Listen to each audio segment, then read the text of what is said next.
Posh Kenneth, thank you for the tier 1. Actually looking going to school for something for in web dev for 25 years, can't find shit. Yeah, that's kind of how it is nowadays. AI is taking all of our jobs. It came for the coders first. Picky pickets right now. I had chicken for breakfast. I had uh um, honey battered chicken. I was supposed to make rice, but I forgot to make the rice, and so when I made the chicken, I just ate the chicken. I still have more of it. I'll probably get some in a little bit.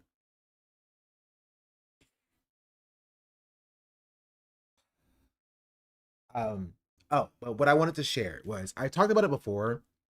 I've talked about my story about the U.S. military and how I was kidnapped from my high school because they tried to sign me up for the military. Um, and yesterday I was cleaning out my photos because I was running out of iPhone storage space, and that usually never happens. But I was downloading a lot of audiobooks. Um, and I came across a text message. Came across a lot of text messages. But I came across a very specific text message from this person. Um, and I wanted to share them, right? Because in case you didn't believe me when I told you this story before, I have the text messages to prove it. So I won't relitigate the entire story, but essentially, I was in JROTC in high school, and there was a recruiter who was trying to get his numbers up. He knew that I didn't have a way to pay for college, and didn't know like how I was going to pay for college, what I wanted to do really. And so he exploited that to be like, oh, you should just join the army. You know, the army can do this for you, they can do that for you. And it got to the point where he signed me out of school, drove me across town without my parents knowing, took me to his office, and tried to get me to sign up for the military when I was a senior in high school. That recruiter kid every story is a movie. It's crazy. But I found the text messages that he was sending me.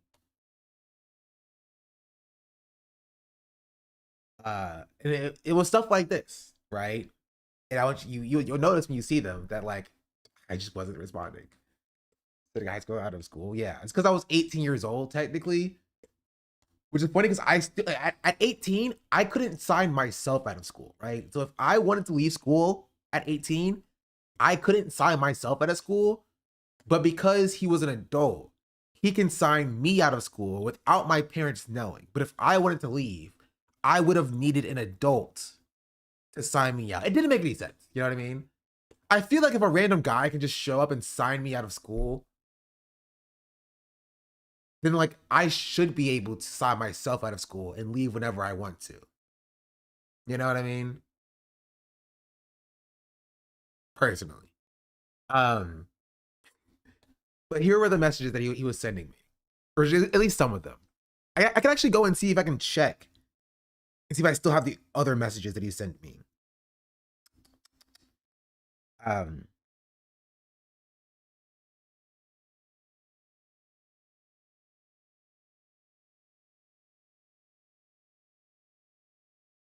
as well, which is before all of this, before this, before this, before this, before this, before this, before this, before this. Actually, I can just search. I'm gonna search this, and then I'm gonna go here. Okay, I'm gonna look for his number.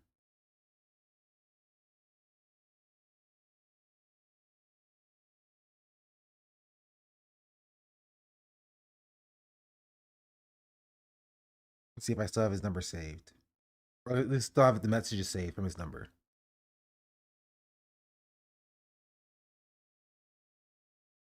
Lord X Eastwood gifted a tier 1 sub to Doodle Burb. This is their first I do gift not. sub in the channel. I think I may have deleted it because it pissed me off so much. Yeah, I don't have it. Um, but he said something up here. I don't know what it is. I didn't save that message. And then it said, "Good afternoon, Sean. I'm reaching out to see what you have decided." So basically, this is like him, like again, him trying to get me to sign up for the military. Um, he then texts me like almost a week later saying, "Good morning. Just following up to see if you're willing to do the reserves and ship to training after your freshman year of school." Excuse me. This is my college, right? Freshman year of college. And then Sean, I just tried calling. One of your classmates told me that there was an engineering school you were trying to get into, but did not. You can still do the reserves, and along with that, you can take part in the concurrent admission program, which can guarantee your admission to the school of your choice. This way, you get the college benefit of the Army and still get your first choice of college. This is a lie. This isn't true. Like, the Army cannot guarantee admission into a school, right? So if I said, "Yo, I want to go to MIT," you're gonna guarantee admission into MIT? That's just not true.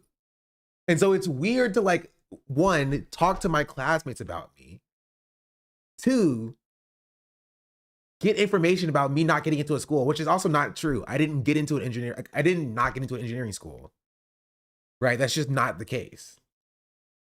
You feel me? I only got waitlisted for a single school, and that was Chapel Hill, right? But I got into every other school that I applied into, including one of the top engineering schools in North Carolina, which is NC State. So I don't know what he's talking about here. But again, he wanted me to, because I was telling him, I was like, I don't know about, I would have to have shipped out for basic training during the summer. And if you can see this was like June 8th.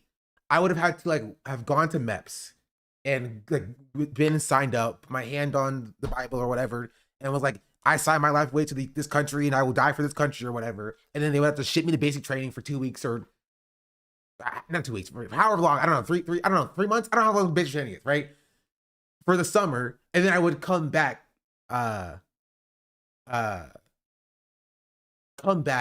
after, either between my senior year and my freshman year of college, or go between my freshman year and sophomore year of college, right? And then just be in the military, do the reserves while being in school, right?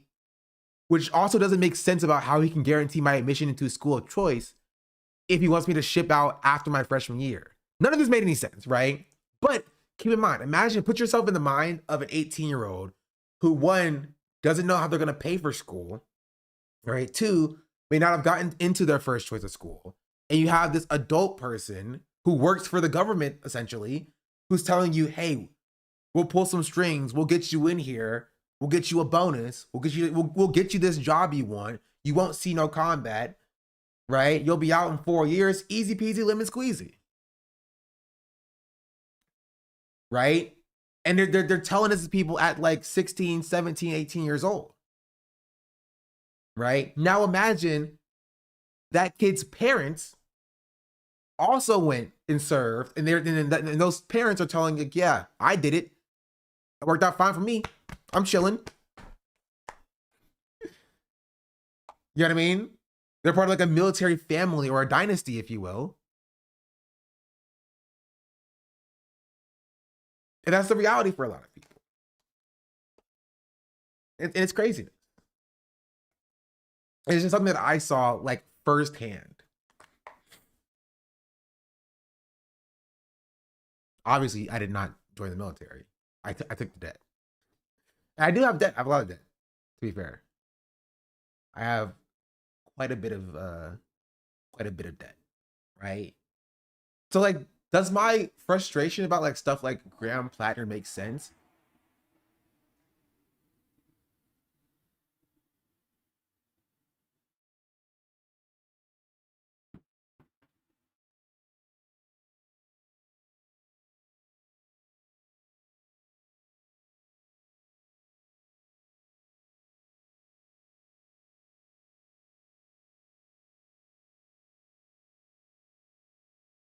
I have no beef with the US military. I've said nothing bad about the US military.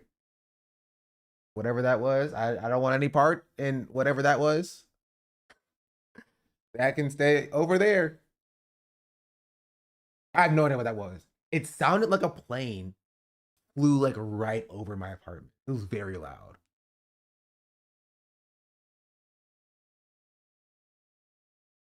I couldn't see it from here. Talking about literally happened to my bro. Yeah. Anyway, so I was talking about the Graham Platter. I was saying like, do you understand like my frustration when people were using like Graham Plattner as an example of like the poverty draft or whatever, right? When like Graham Plattner didn't have this. Graham Plattner had the opposite of this, right? Graham Plattner had one, a parents in a family telling him not to serve. Graham Plattner had a background and upbringing that put him in private school, right? That he got himself kicked out of, right? Graham Plattner knew of the horrors and atrocities of the U.S. military, and he went and he signed up anyway because he wanted an adventure, like his words, right? And it's something I said in my Discord. And I kind of want to read that part because I think it's a very interesting conversation. Which is something that I realized being in politics for a while is that a lot of people in politics come from privileged upbringings. So they never experience that dynamic. They understand concepts like bourgeoisie and the proletariat from a theoretical perspective, but they are so far removed from the actual working class, right? When you are a 17, 18-year-old and an adult is lying to you about making your dreams come true, that's grooming and indoctrination, and that should be treated as such. He was excited to sign up. Yeah. And that's just different. And I think a lot of people, especially when you get into political spaces, right? And I've been in a lot of political spaces. I've been in politics since for the last 6 years, essentially, right? I've seen the nonprofit space. I've seen like the creator space. I've seen campaign spaces. I've seen like union spaces, stuff like that, right? And having seen all of that, what you realize is that a lot of people are so far removed from the people who are actually impacted by these policies. You know what I mean? Including like progressive people. And that is a very important thing to realize when you get into conversations about like defund the police, you know?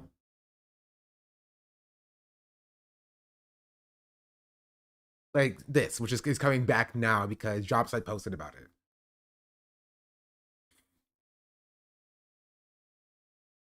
Right, this is what Andre Gray and FTC Fire were talking about, which is that like people who just are not as directly affected by police violence are some of the people that are the most loud in defense of the system of policing. Right, and one thing I just don't understand is like how can you be like anti-ICE in pro-police? You know, how can you be pro-ICE abolition but against the abolition of police or against the abolition of or the defunding of police, right? Because the abolition of ICE does not inherently mean that there aren't any borders, despite Republican messaging. You know what I mean? The abolition of ICE does not inherently mean that there aren't like there isn't like a structure of America to be like quote unquote enforced, right? The abolition of ICE is stating that we're even taking that system as it is, right? As flawed as it is, the structure of ICE does not do that job effectively and causes more harm, right? Not only, right, to immigrants, but also to American citizens who are also not doing its goal and its aim. And that system being inherently flawed and inherently dehumanizing should be abolished. Right? We lived in a world that didn't have ICE before it. And we can live in a world that doesn't have ICE following it. And I don't understand how all of that doesn't also apply to the police. You know what I mean? Or like the concept of Israel, right? When people say that like the genocidal state of Israel should be dissolved, people are like, oh, you don't want Israel to exist. And you're like, yeah, Israel as it currently exists should not exist, right? It's a genocidal state. But like people don't understand that for the police. People understand that like Israel cannot exist in the way that it exists now. And that's not directly analogous to the fact that the police as a structure cannot exist as it exists now. And it needs to be dissolved because it was built on subjugation and oppression. It is inherently flawed. It does not mean no community safety. It does not mean no laws. It does not inherently mean anarchy or whatever. You know what I mean? And that's abolition. We're not even talking about abolition. We're talking about defunding. People who are saying defunding police are not even saying that the police should immediately be eradicated right now. All the police officers should just lay down their guns and all their weapons and all should just quit their jobs and just go home, and we should just have no police force at all.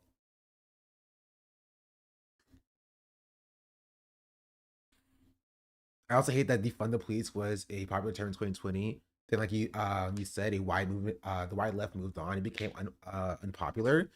At one point, we did understand this for police, but it societally fell, excuse me, out of favor because leftists left it behind. We gave up, and now we are criticizing the people this messaging is for. Yeah, governments got military budgets for third world countries, and I think defunding is a very valid point. Yeah,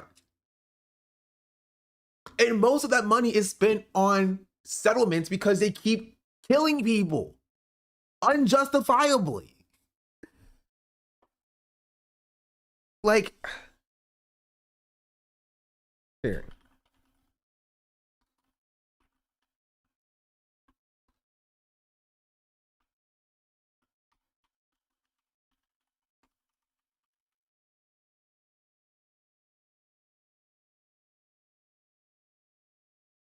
Sorry, not from the that's sorry. That doesn't come from the police budget. That is the money is coming from the city itself, like from the taxpayers. But like New York Police Department misconduct cost taxpayers over $117 million in 2025.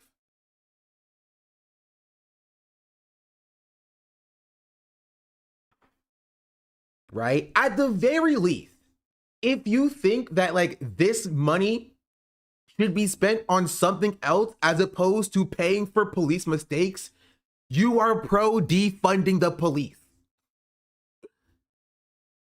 This is defunding the police.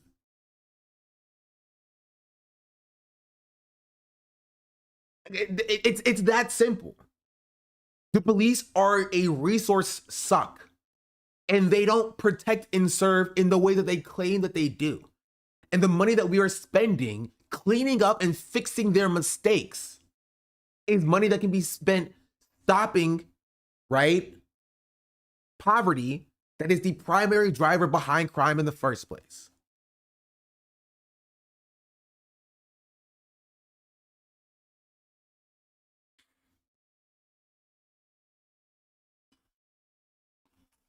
My freaking leg. But here, let's look at this clip.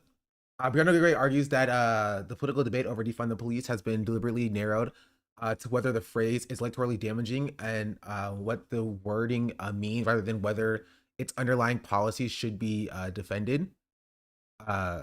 Gray argues that defund could not be more literal and says that opponents have succeeded in pushing politicians to debate the phrase instead of explaining or defending their previous support of defund the police. She points to the continued growth in police budgets over since 2020 and argues that the underlying case for defund is one of the easiest things to prove and support. Yeah, I mean, you could argue that the police should not have gotten any more money since 2020. We were arguing that the budgets were inflated then, and they've gotten more money since then. If you think their budget should have stayed the same in the 6 years since 2020, you are pro defund the police. They are currently being overfunded, and that money is going to flock cameras so they can stalk their ex-wives. That's what's been happening. That money has been going into the pockets of paying me overtime so these police sergeants can stalk their ex-wives. That's where that money is going. There's been dozens upon dozens upon dozens upon dozens of cases where that's happening. Or Cop City, yeah, but they don't care about Cop City. So like, I was gonna use that as an example because like, right now at least they were pretending to care about Flock.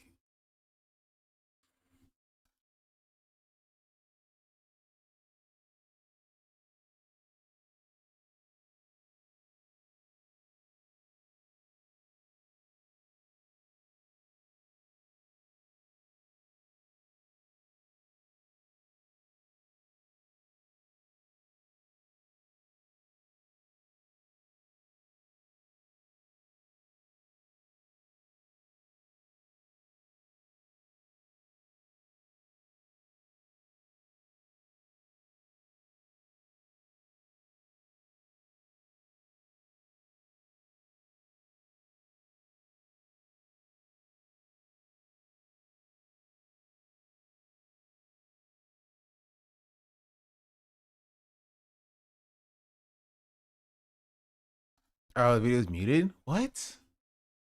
Why is the video muted? I can hear it just fine.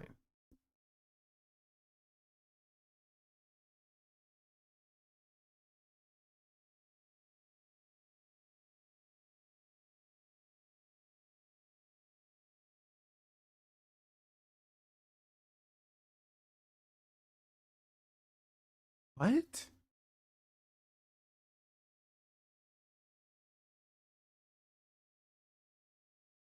Oh, it is muted. LOL. Over the last 5-6 years since 2020, another PSYOP has been getting people to debate the idea that defund is a bad slogan. Well, they're never asked to opine on whether or not they believe in the underlying premise and whether or not they will take any time or energy to explain what it means. Because while you might argue something about abolish being obscure, defund could not be more literal. It is not a bad slogan, in fact. And when I was even more easy to prove, like even like the data on police budgets and what they've been the whole time, but especially since defund was a slogan, it is literally one of the easiest things to prove and support. Yes, and as Alec Katsanis has been pointing out, author of Propaganda, the what defund is actually very popular in polls, and so in order to convince people not to support defund, they have to disaggregate defund from what it actually means, which is why the PSYOP has been get people to debate defund, and people won't notice that people who woke one is crazy. Like, but think about it. AOC Zoran is an exceptional political talent. We saw him make Donald Trump rub his hand affectionately. Right, but also we saw him make From the River to the Sea palatable. Right. We saw him make Israel doesn't have a right to defend itself palatable. Right? He didn't back away from any of that stuff. We saw him use his rhetorical skills to move the Overton window on that. But whenever he's been asked about defund, there has never been even one fraction of a second where he tried to explain what it meant and why he previously believed in it. So what is that's interesting. So I got to put my Hotep hat on real quick. Please. What is the play there? Aside from, the core of anti-blackness at the whole of this 1.1 shit. Because you made a good point that I hadn't engaged with about Am I crazy? I don't necessarily understand why Dropsite posted this. Because I don't necessarily think that they agree. I know Ryan Grimm doesn't agree. So I don't necessarily know if they posted it to in defense of Rihanna and FD, or just to start discourse, The ability of these institutions to redirect funds to Israel without having to vote. Because the votes are not popular on the right or the left. Right. And so they can keep the slush fund going without sacrificing political power, which will work perfectly for a lot of Americans, because a lot of Americans, don't know and don't care much about what's happening internationally. And so there's that, right? So from the river to the sea thus becomes much less of a threat, much less of a danger. But clearly defund the police still is. And as I sit in the shadow of a cop city here in Atlanta, right? And I know there's one in Baltimore. They're trying to build one in Buffalo, New York, and I know there's several have been built elsewhere. I can't help but, get a little paranoid as to why this would be such a coordinated discourse from our furthest left figures. It's just that's such an interesting question. But we did just update my children's passports.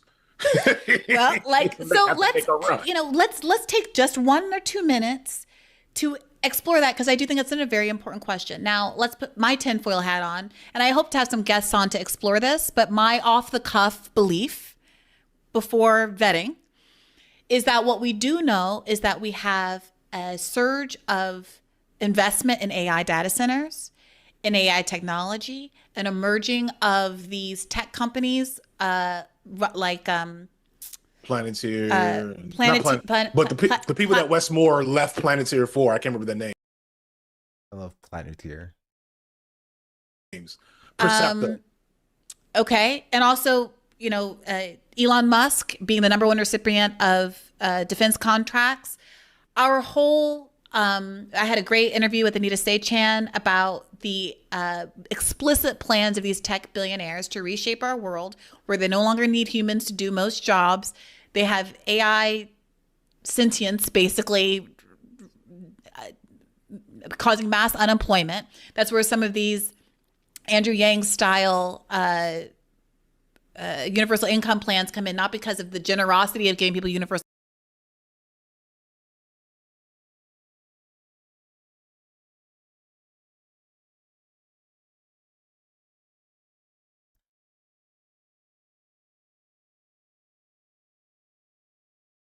I did see this as well.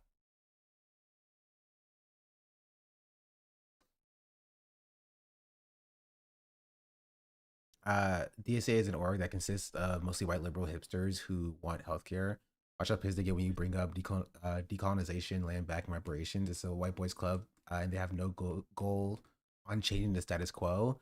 That's why they told us to vote for a billionaire who ate his fortune off of prison labor. They slandered black candidates who are actually on their left in order to big up the billionaire grifter. They don't want to lose their power. I admit on the upcoming episode of Bad Faith that I've been willing to look the other way on this because healthcare is so fundamental and necessary and existential. But to sacrifice all our values and adopt a toothless strategy that with even that won't even get you healthcare, I assume. What's the point? Jacobin is literally pushing a piece to explain why you shouldn't expect the largest left caucus ever elected to actually leverage their votes. They're ignoring the role of police state and violence and will play ensuring they're ignoring the role police state / violence will play in ensuring popular will never translate to material change. And they're mad at me for pointing out how inconsistent it is to praise AOC's Zoran for their pro-Palestine rhetoric when they've pre-endorsed a Zionist corporatist to lead the Democratic caucus. Like, what are we doing here? It really depends on the caucus you're in, but there's a lot of white folks in DSA. I mean, DSA is still overwhelmingly white, objectively so. And it's like membership, right? And if the DSA wants to change that, it has to change its focus, And so, again, I haven't seen much of how much they're supporting Angie Nixon, but if they want to change that dynamic, I think boosting Angie Nixon would help. I did see some Louise. I did see something. I don't know if it was this. There was like some CNN segment here. I don't look at it on YouTube. Where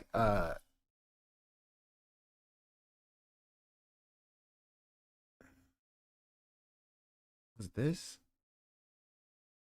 This is a violation of the Constitution.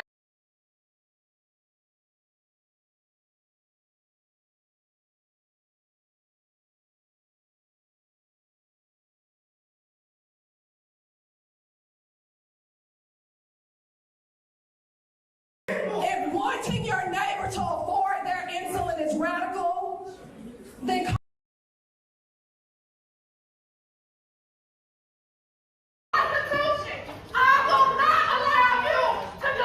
I didn't see. She said she was not a socialist. I don't know if we looked at that last time.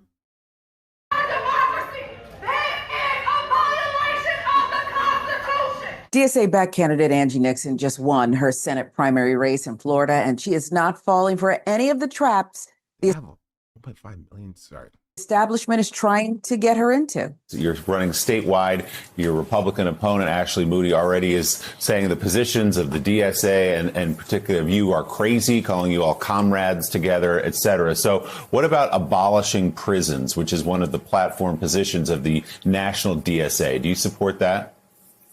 I don't support abolishing prisons. What I do support is abolishing for-profit prisons because they exploit labor and they usher many of our children into the school to prison pipeline.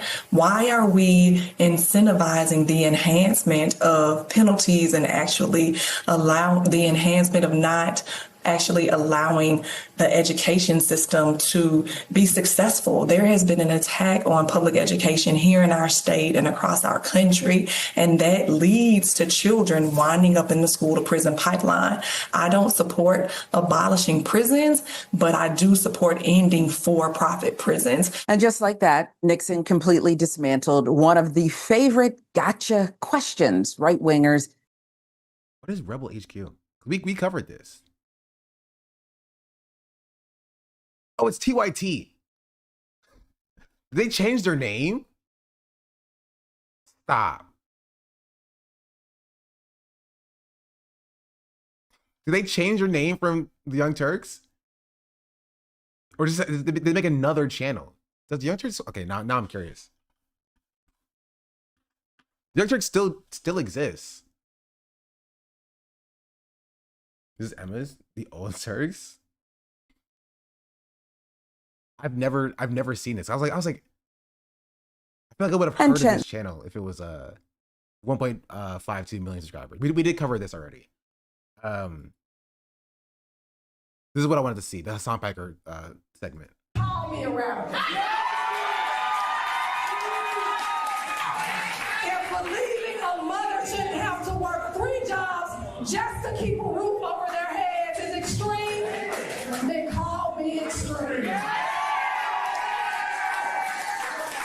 But where I come from, okay, right here in Duval County, these things are not radical. That's right. They're not extreme. This is just basic human decency. It's caring for our neighbors. And I said yes, he is in a moment where it's between forming red lines versus winning elections with overall good candidates. A lot of people are willing to lose just because the candidate is 100% on board with every little thing. A lot of people don't understand the candidate can't just go up and say, I think all the time. I do think someone like Angie Nixon and good on messaging though, people will be like, oh, but she said, and it's goofiness. I partially agree. I do think that there should be some red lines. You know what I mean? Like, you wouldn't endorse a Zionist to run. You know? Well, I mean, you know, you shouldn't endorse a Zionist to run. You know what I mean? Otherwise, why even be a progressive organization in the first place? Right? Because then your endorsements wouldn't mean anything. So you have to have some standards for the type of people you are running. Is on the topic. I mean, sure, right? But like, who gets to decide what topics are red lines and who doesn't? You know? Like, would you endorse an anti-trans politician because they're anti-Zionist? Would you endorse a politician who's pro-police because they are pro-trans and anti-Zionist? You know what I mean? And so that's why I think like, and if you don't, right, you're called a wrecker, because everybody has their own individual lines about what they think. And I think it's important to, again, that's how you got Graham Plattner, right? Graham Plattner is exactly this conversation where people were like, oh, well, he's an anti-Zionist. He wasn't, but like, he's an anti-Zionist, you know, and he's anti-Israel, and he's pro-Medicare for all, universal health care. So we should endorse him because he's our guy, and you just don't like him because he's not 100% on your side, right? But all signs pointed to him being an insanely violent person with an insanely violent past that he just was not apologetic for, right? And so you have to have some level of a standard for the type of politicians that you support and that you prop up. You know? And I think it's fair to push politicians, and the way that they respond to critique, I think is important. I think that's why I showed a Man Like Heroes a few weeks ago, right? Like when she worded an answer on a question wrong on an interview, and she got pushback for it. She came out on Twitter and she clarified. She's like, "Yeah, I could have worded this better," and I think that's positive. Like, I don't expect politicians to operate perfectly 100% of the time, but I expect them to be open and welcoming to criticism, right? I don't have an expectation for the base to be like, you know what, I will project onto you what I think you are. It's up to that politician, the person who is pursuing the power, to show that to people. Yeah, but I'm not talking about someone that supports Israel or like, I don't know, pro-police or something. With if you want candidates to say that we should literally abolish all prisons or cut police funding to zero, I mean, I think that's a straw man of what people are asking for. You know what I mean? Because the conversation now is about defund the police, and people right now are running away from the conversation of defund the police. You know, like AOC, like recently was pushing back on, and so was Zora Mandani, right? We're like, oh, well, that's how woke one was crazy, was a talking point, because we're like the wider left is running away from the idea and the concept of defund the police. You know. And so, like, I mean, like, theoretically, like, yeah, if there is a person who was like, you as a politician have to say you want to dissolve the inherently racist American empire, then sure, right? But I think that like there are fair critiques people are making of politicians, from my vantage point. Differently, because they don't want to put the work in to make defund popular. Yeah. Like what they should say, the politicians should say is that it's their job to make things like the police as an institution unpopular, right? It's their job to contextualize why the police should theoretically have zero budget, right? Even though it may not be feasible now, that being the goal is not entirely unheard of, right? Like you don't expect the politician to be like a free Palestine. Well, you know, we actually need a one-state solution. We also need a two-state solution, because a one-state solution where we have a free Palestine is actually kind of hard to get right now. Like, no, you expect the politician to be like, no, we need a free Palestine, right? We need Palestinians to have, to have sovereignty, right? To not be oppressed under Israel's boots, right? You know what I mean? You don't expect them to promote the compromise, and you don't get mad at people who are telling them to be for like a one-state solution, right? And it's the same thing for like defund the police. You know what I mean? The end goal is the police as a racist institution, right? Does not exist, right? They are replaced with some other kind of community safety, because the police is an inherently racist institution, which is why I said a few streams ago, the issue is that we're not all on the same page of what the end goal actually should be, right? Some people don't think that should be the end goal, you know? And so they look at somebody who says that we should have no police funding and wants politicians to say that as being silly and naive, right? Because they don't actually believe that. But that person does believe that. And that's the issue.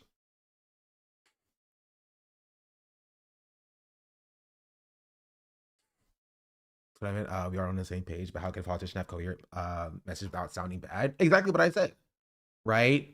What you do is you don't position the policy as being dumb and stupid and unattainable, right? Even if it's not currently feasible, right? You don't look at abolish the police and say, we don't believe that anymore. Woke one was crazy when people were saying abolish the police, right? What you say is you say the police currently are not protecting and serving in the way that they should be, right? And they are currently receiving well above what they were receiving, right, 6 years ago. And they have not meaningfully reduced crime rates in many places around the country, right? I think we should take some of that money that the police are getting, right, instead of increasing their budget year over year, and allocate some of those funds to social services, right, that have been proven to decrease the crime rates. You do that, right? Because you know the goal is to abolish the police. You know the goal is to have no police that have a history of being inherently like racist, right? That's what you know in your brain. And so your job as a politician is to position society in a place where it's going down that path, right? I don't expect you to come out and say,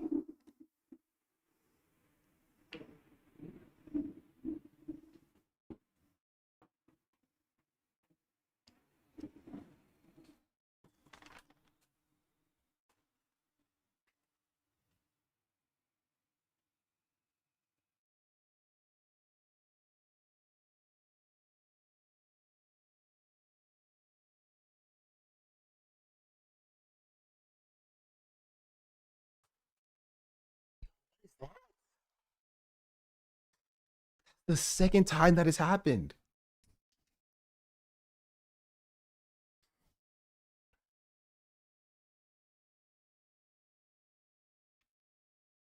Hold on, I don't have the citizen now. This is the time where like a citizen app would be decent, instead of like there's a homeless person out here. It's just like, yo, did y'all hear that crazy sound? I'm doing low flyover exercises. Maybe. Why is it so close to my apartment though? Can you do that somewhere else? It's so bright. Oh, it is bright. Let me close the window.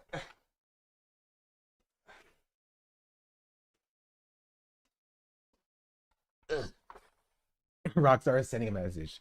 Anyway, my point is that it's your job as a politician, right? If somebody asks you, is like, your organization says they support abolishing prisons. How do you feel about that? Right? It's your job to say our current prison system has issues, right? It is not based in rehabilitation. It is inhumane, and we need to solve those issues. That's it. That's what your job is.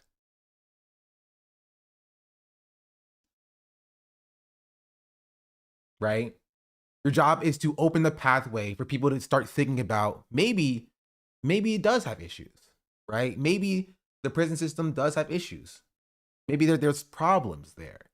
What you don't want to do is you put up barriers for people's growth, right? Because if you say, no, I think prison abolition is a silly policy, right? What you do is everybody that's watching you takes the position that it's a silly policy. Everybody that's listening to you takes the position that it's like not feasible, right? It's not feasible. It's idealistic. It's not something that we should be striving towards, right? That's it. And politicians fail on this time and time and time and time again.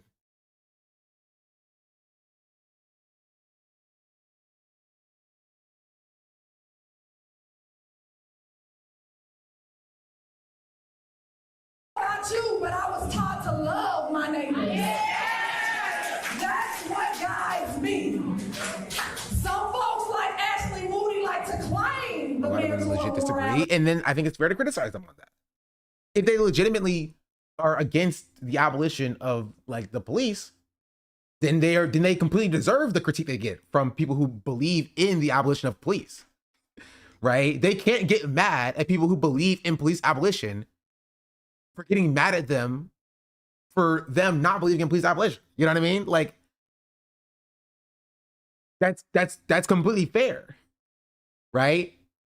Like, if you believe in abolishing ICE, you would rightfully get mad at a politician who says that they don't believe in abolishing ICE, right? Am I wrong on that? If a politician came out right now and was like, no, I don't believe in abolishing ICE, I think that's a silly policy. You know, woke one was crazy. You would rightfully be frustrated by that because you know that that's a good policy. You know that that's not only a good policy, but a humane policy, right? Based in the humanity of people.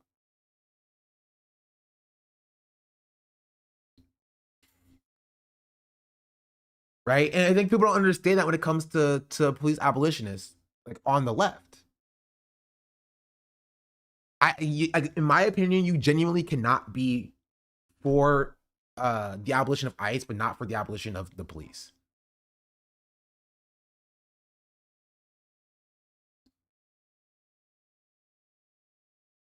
You just can't.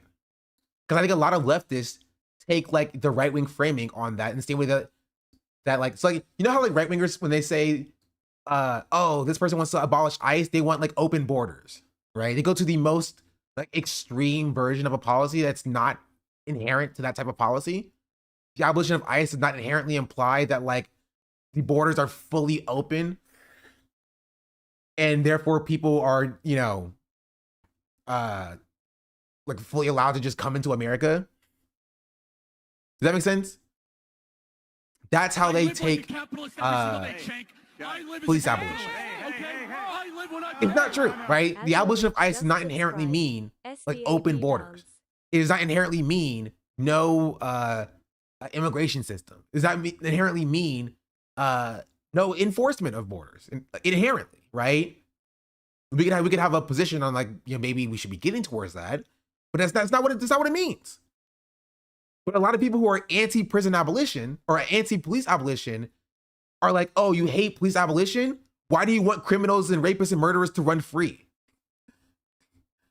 Why do you want there to be full crime in the streets? That's not what that means. Police abolition does not inherently mean that there's no community safety. There's no peacekeeping going on. It just means that the current system of policing that we have, right, is inherently, right, and foundationally racist, systemically racist. It needs to be systematically repealed, right, torn apart, and replaced with something entirely different for a different purpose. That's literally all it means. I think a lot of leftists just don't want to contend with that idea. I think it's not against the idea of abolish the police, but if we're talking about the end of the institution, ending the institutional evil that they are, I think that it's bad messaging. We want to win elections. Fuck winning elections. What's the point of winning elections if we're not going to do stuff with the power? Elections are the means to get to the thing. I don't care if we win every single election ever that happens, ever, if we don't do anything with them. Elections are always secondary to the policies. Always secondary to doing things, to standing by things. It's completely meaningless to win elections if you get in and you just do Chuck Schumer shit. It's completely meaningless if you just get in and you just like do Hakeem Jeffries shit.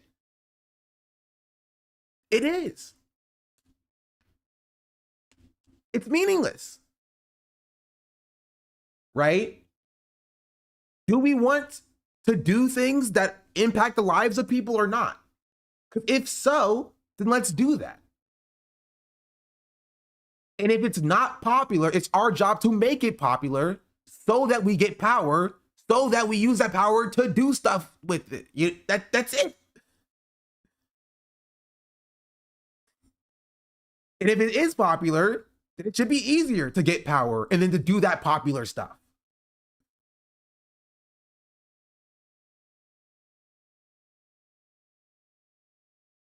Right? But if you're just not saying defund the police because it's not popular, then why do we care if you're in Congress? You're one of 535 people. What are you going to do in there? What are you being in Congress? Like, what does that matter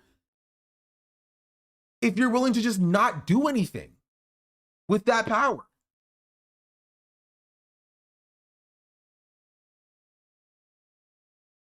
Earlier, it's not fixing issues. It's about what's popular. Palestine wasn't popular 2 years ago. By the way, yeah, it's our job to make things popular. It's our job to build. That's why you do organize. That's what organizing means. You organize people. It's our job to come to people and be like, hey, let's come together, right? Let's advocate for our best interests together, right? So that it does become popular. If we just look at people and like, oh, well, this guy hates black people. This guy hates black people. This guy hates black people. I guess we have to be anti-black to win elections now. Is that what we're doing? Most Americans are looking fashion and have issues with making things more humane. That's not true. Most Americans genuinely they're literally sheep. They will do what they are told. If you go to them and you just say, hey, I think it would be cool if you like you know, be funny. Like bro, conservatives are running around here talking about like, you're not taking my guns, you're not taking my guns. You think that person would not be pro defund the police if you message it correctly? He has an argument to changing the message to clarify it for normies, but we all know what it means and know what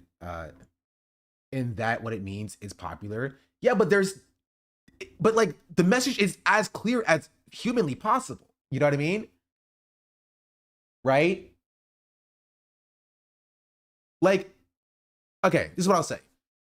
Do you know, like, when Ethan Klein was crying about From the River to the Sea because he said that was like genocide of Israelis?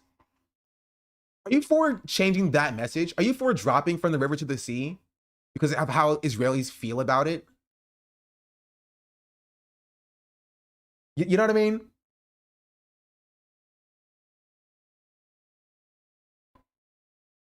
Or is it about, like, again, messaging to people and explaining to them what it actually means and standing by it so the Overton window shifts in your favor, right? And not ceding ground on that position, right? Because once you cede ground on that position, they will force you to cede ground on every position. Once you give up defund and change it to reallocate, they'll have an issue with that too. Once you give up ground on reallocate and change it to reform, they'll make you give up ground on that too.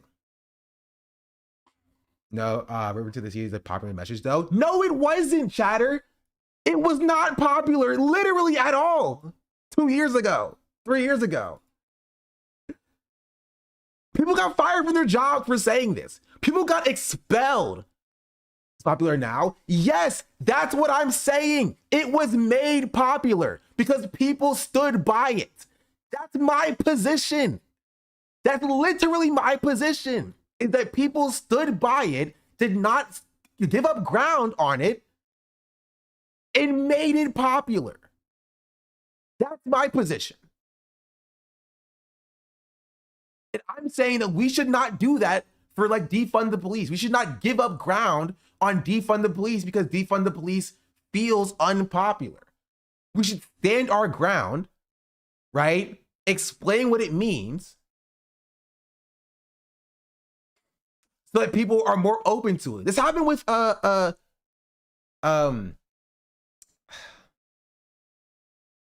like every position, policy position, by the way.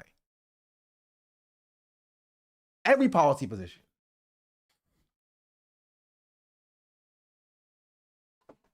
But they have like government assistance. Government assistance was unpopular. Just in general, Snap was unpopular in its inception.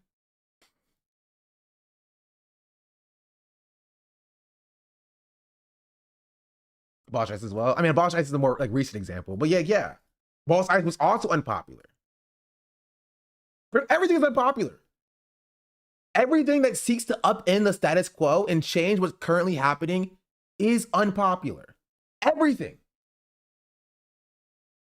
Everything is unpopular until we make it popular.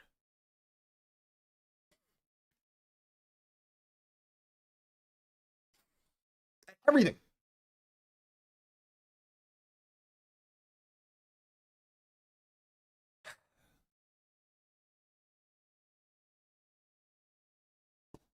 Does that make sense? It is our job to push that. A new slogan. It's not even a slogan. It's a very apt description of what the policy is. It's like saying, find a new slogan for Medicare for all. Oh, sorry, find a new slogan. Like, no, that's a very accurate description of what the policy is. It's Medicare for all. Sorry, find a new slogan. Sorry, find a new slogan for student debt relief. Okay, Medicare for all is popular, but it was actually, it's not even as popular as you think it is, but it definitely wasn't. Medicare for all was super unpopular like 10 years ago. Genuinely, it was very unpopular.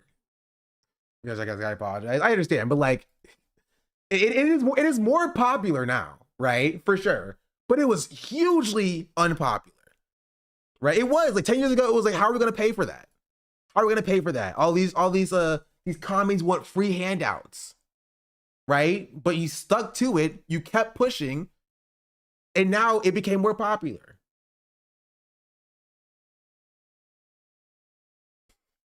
Right? And I think a big problem is that for defund the police, it's not an issue that directly affects you. It only when it comes to like issues that affect Black people.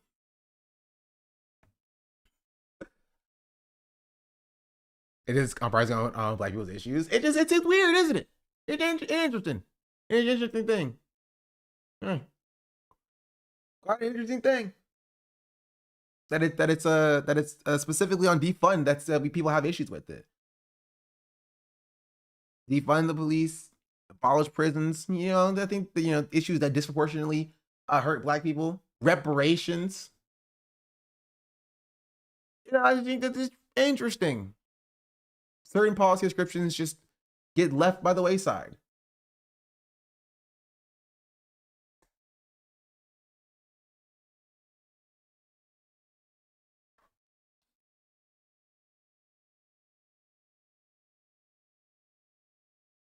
Remember Black Lives Matter? Change it to Black Lives Matter 2. White people won't feel heard. Yes. Oh, this is a very good example. This is a fantastic example. Yes. Right? Even Black Lives Matter was not a popular like slogan.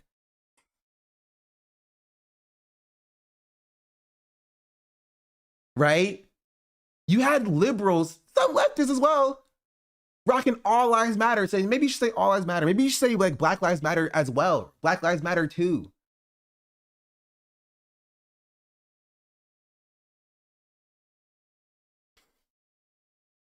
Maybe it's too simple of a question, but how do we make defund more popular where abolish ICE and Medicare for all became popular faster? Medicare for all and abolish ICE did not become popular faster. Defund the police gained popularity in 2020. Right? You could ask like a random like middle-aged white woman in Nebraska about defund the police in 2020, and she'd be like, you know what? Maybe they should be defunded. Right? The issue is leftists gave it up. Leftists moved on. Our politicians moved on. Our political pundits moved on. Our commentators moved on. They all dropped defund the police. They all moved away from defund the police. You know what? Maybe I will do this, right? Maybe I will look at every single progressive running for office, look at their issue page since 2020, right? In 2022, and 2024, and 2026. I guarantee, right? Police reform of any kind won't be on there at all.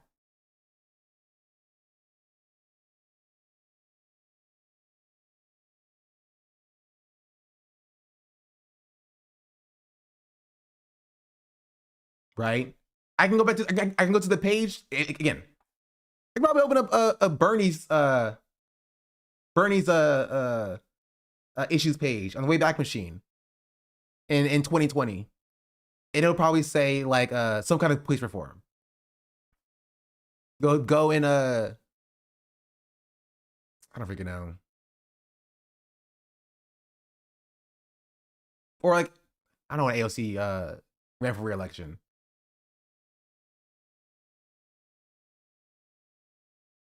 But like, it's just people have been abandoned it. Yes, he still has a donation page.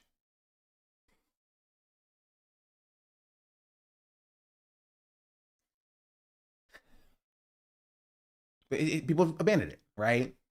AOC, when asked the question about defund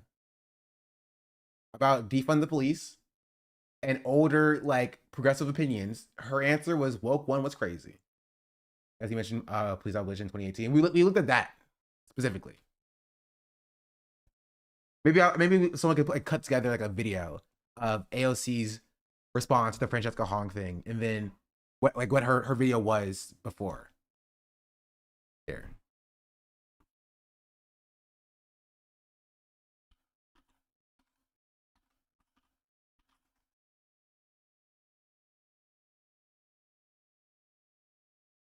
Congresswoman Ocasio-Cortez joined candidates, and they remind me of that moment. I mean, but like in New York, you had the that had you as. I mean, positions that are supported. Yeah, I mean, of course, they're free to have their economic identity as they like, and of course they are going to say healthcare in America. I mean, are those positions you just gave you having quite a moment. But you know how Republicans are responding. Let me just give you a brief sampling. Sure. Here. Saying woke one was crazy. Oh, She's moved. Earlier. Hong has made clear. Yeah. But these races ultimately are local, and all politics are local. My understanding is that is that Francesca Hong has made clear her present stances. A lot of the progressive candidates who have won. Mm-hmm. How do you get around that? I mean, those are not positions that are supported by most of America. I mean, I think that a lot of these races, even right now, they'll have a tendency to be nationalized. Yeah. But these races ultimately are local, and all politics are local. My understanding is that that Francesca Hong has made clear her present stances to her electorate. Yeah, she's moved away from a lot of that. Right, she's moved away from it. And I have a local city councilman that has this saying, woke one was crazy. Woke one was crazy. Okay, that's and I think that what's important is that we have to assess what was it. I mean, did the movement go too far with some of those positions? I mean, you briefly supported the idea of defunding the police. Well, you know, I think that during this time and especially during COVID, there was a huge opening of the Overton window. We were shut down. There was some of the highest unemployment rates that we have seen because of those shutdowns. Yeah. And I think that the doors were really open in trying to entertain any and every policy that was going to get us to a better place. And I actually think that the discussions that were had in that time were quite fruitful. I think that when we talk about crime today, it's fundamentally different than the way that we talked about crime in bringing crime down, right? Mm-hmm. And I think that we all share in the goals of having as low a crime rate as possible. I think that, you know, during lockdown, of course, rhetoric in that time is not rhetoric that we would use today. And I'm grateful that these candidates have the opportunity to present who they are to their electorate and what they're campaigning on in this moment. Because you know, and obviously the Democratic Socialists of America are having quite a moment. Mm-hmm. But you know how Republicans are responding. Let me just give you a brief sampling. Sure. Let's call it what it is. It's communism. The Commie Caucus is coming to Congress. Communism is on the ballot this November. We're not going to turn this country into a communist experiment. Well, you can kind of get a sense of the theme, and obviously the president has said the same thing. But by the way, just a quick definitional thing. What, in your mind, is the difference between socialism and communism? I think, to me, the fundamental differences, I mean, there's many. Yeah. One prevailing one is democracy. And I believe that democratic socialists are fundamentally pro-democracy.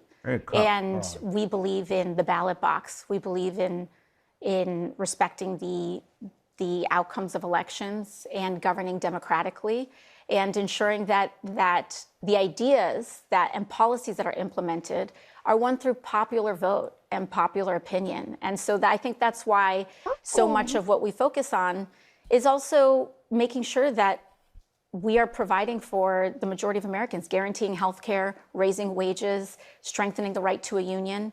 And I think that that's at its core what we're about. Are you still a member of Democratic Socialists of America? Of the New York City chapter. The New York City chapter, not the national? No. And what's the difference? So every DSA chapter is formed locally. Yeah. And so the New York City DSA chapter, those are folks that you know. It's kind of like your local union chapter. Yeah. And yeah. So, because I know there was that strange moment in 2024 when the national chapter took away your endorsement. Yes. But I was looking through the DSA program, and this is the national program. I'm sure you've seen the document. It was adopted just a few months ago. But some of the positions here: defund the Department of Defense, close overseas military bases, abolish the police and prison system, grant amnesty to all immigrants in the U.S., replace the Supreme Court and executive judiciary with chosen by lower to Congress, abolish the Senate, public ownership of corporations and essential industries. I mean, those are some positions that you're going to be hearing a lot about this fall from Republicans. Why did he read it like that? Abolish the prisons.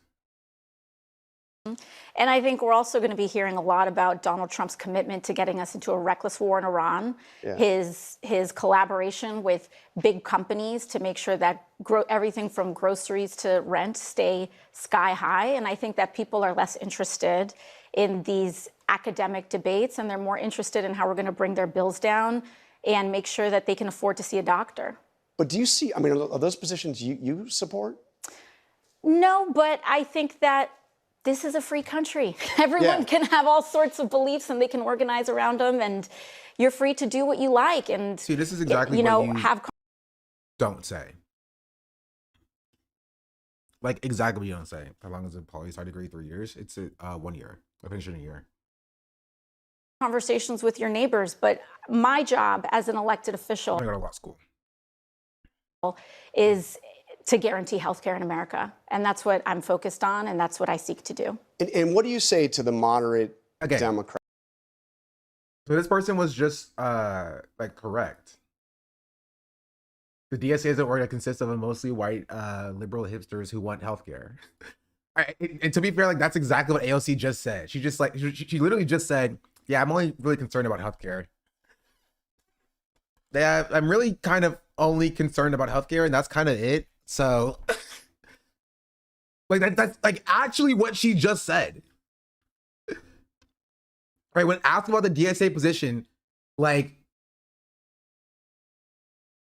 she was asked, do you support any of that? And she was like, no, I'm kind of only concerned about healthcare.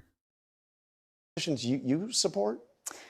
No, but I think that this is a free country. Everyone can have all sorts of beliefs and they can organize around them, and you're free to do what you like and, have conversations with your neighbors. But my job as an elected official is to guarantee healthcare in America. And that's what I'm focused on, and that's what I seek to do.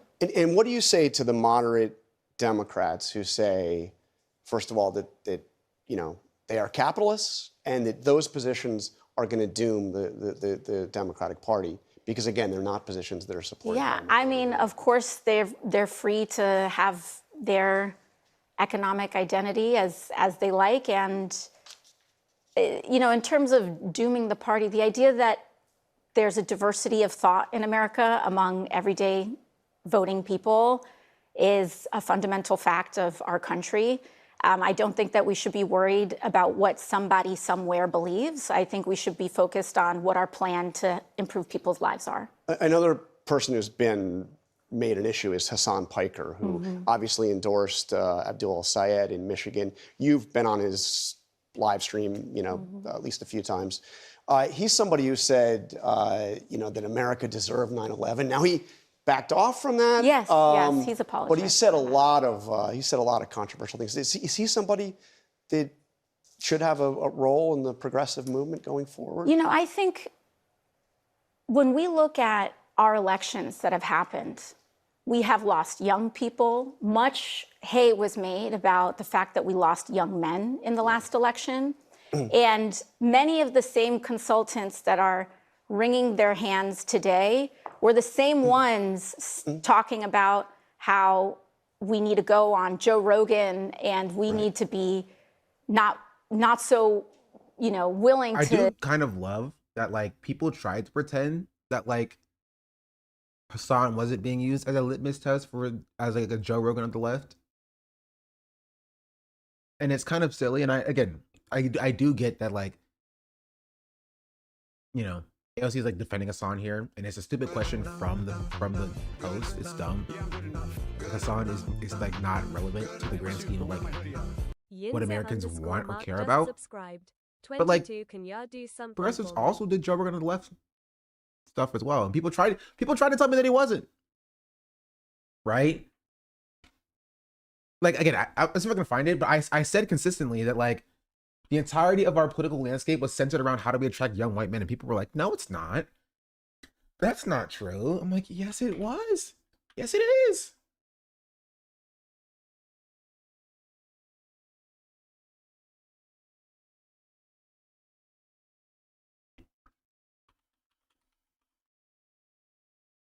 Let's see if I can find it.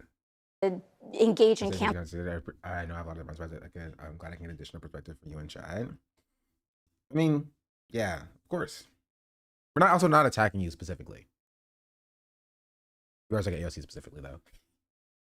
Cancel culture, and I think that the what happened with cancel culture? Sorry, what? Cancel culture, not so, you know, willing to engage in cancel culture, and I think that the flip-flopping on this is a tactical debate that they may be having.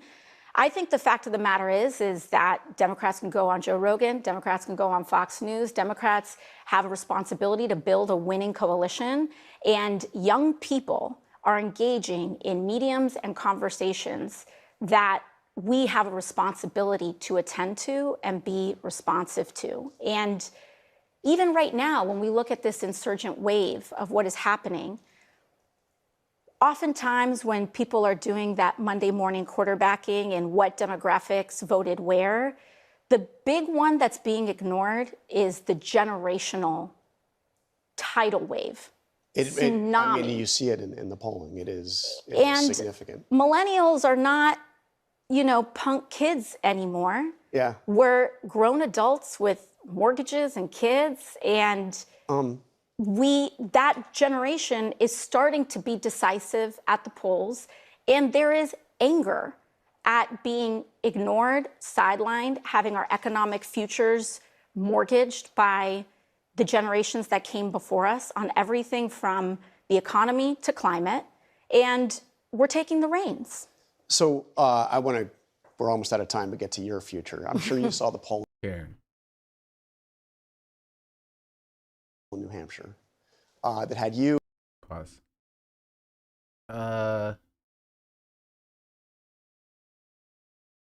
Right. Oh, I found it. It was here. And it was here. Both about white leftists, funnily. Both have white leftists in the title. normies? Why are we repulsive to white men? White men won't like us if we do this. We need to say slurs to attract white men. It's only specifically about white people. And I thought we were better than this. I thought this was about protecting marginalized people. I did. I thought that was what this was about. I don't know why I thought that, bro. It was silly. I remember this day. It was like a year ago or 9 months ago.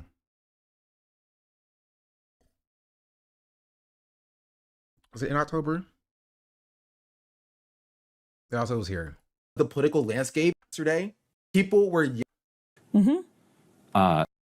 you remember literally yesterday, people were yelling at me when I said the entirety of the political landscape is centered and catered around the experiences of white men? Remember when I said that literally yesterday? And chatters who were like, that's not true. That's not the case. And this is Ryan Graham being like, yeah, I feel like we as progressives, we need to focus more on white men. There's a divorce between what progressives talk about and how they talk about white men. He's saying it, his own words, right now. This is Interpol, but for white men, right? But it's not seen as that because white men are the default, right? Right? But then like leftists, or I would say racists, get mad when they're like, when you try to correct that disparity, and they're like, well, why are you not thinking about the white man? Why do you want to seem to help out everybody except for... Oh, I found it. This was me the day before.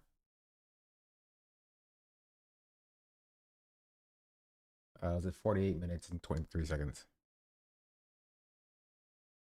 There we go. Or decades where you bad choice. Said, I have a, I understand when someone says, I made a bad choice as a young man and I was struggling with addiction and that sort of thing. We need to hold space for that. To masculine, right? Graham Plattner because he's useful. And Graham Plattner all the time.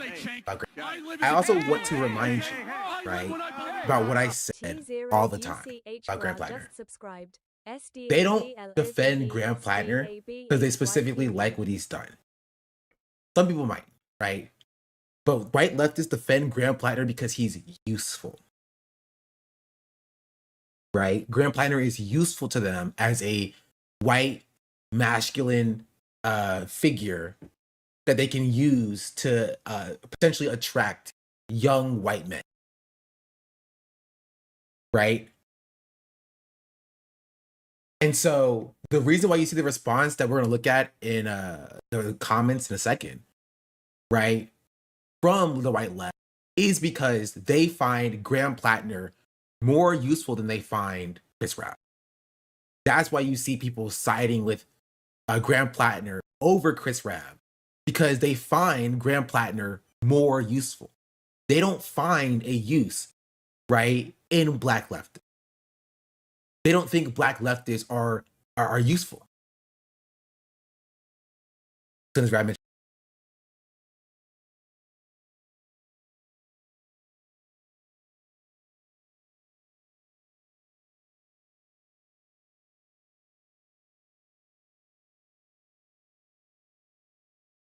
As I'm sucking my teeth. I was gonna say this also happens in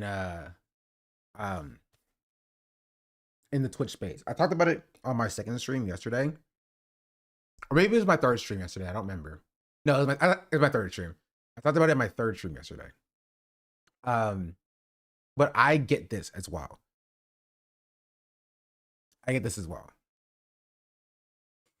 Right?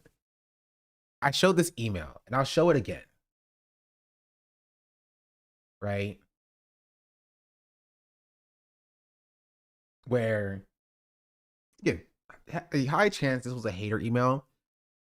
Right? But I'm showing this to you to tell you that I get this sentiment from actual chatters in Twitter DMs, in Instagram DMs, in Instagram comments, in Twitter replies, in my chat, right? In Hassan's chat.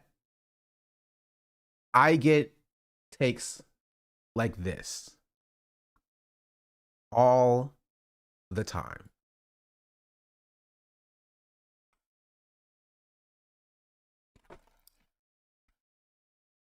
Stop ruining leftism, you black fuck. People like you and Jason D100 and Foreign and Denims and Frogan, other POC slop streamers are holding leftism back. Hassan and Mike from PA are actually fighting for change. Meanwhile, you other dorks are doing racial identity politics to outwoke everyone. Stop setting leftism, the leftist community back years, you know, and then they drop the word like this. I will say, when I usually get it, it's usually not like this. It's usually not packaged in this way, specifically.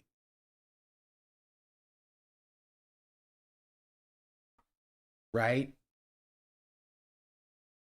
But I get stuff like this all the time. Right? I get hit with the, I'm not going to watch Sean. I'd rather watch Hassan and Mike because they actually will talk to politicians and do interviews and raise money, and they're actually doing meaningful political stuff as opposed to doing leftist identity politics all the time. I get it all the time. I don't talk about it. I don't discuss it, but I get it all the time. So often.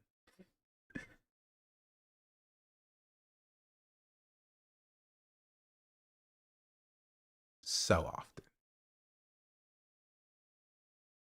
I got it during the Graham Plattner stuff. It was really bad during the Graham Plattner stuff. Where people would come in here and tell me that I was ruining the left, and I was a wrecker, and I was making things worse, and I was only doing liberal identity politics. Right?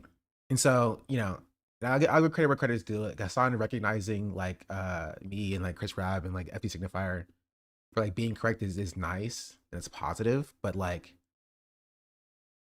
I don't think there was like true self-reflection done from the community about like how much of this I got. Right? Because I got a lot of this.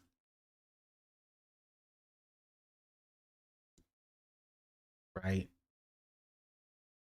I've said it before. I said it in that's what sparked this video. Right? This video, this message was about Graham Plattner. If you don't remember, it's Hassan telling people who are upset with Graham Plattner to stop being uncharitable and that they're pushing people away, that they're being wreckers. And a chatter was adding me randomly in the chat being like, listen, Sean the Black. Right? And it was just one too many times where somebody did this. And I finally said, I'm like this again, and I will never come here again. And I want to show you something, right? What is the logs thinking?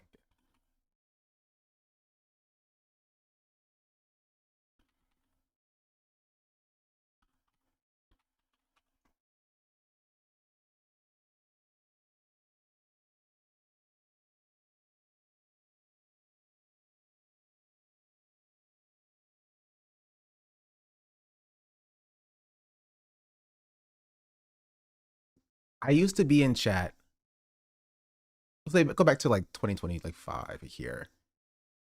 All the time. All the time. I used to hang out in chat.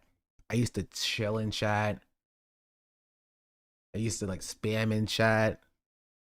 I used to hang out in offline chat. This is how much I'm in chat now.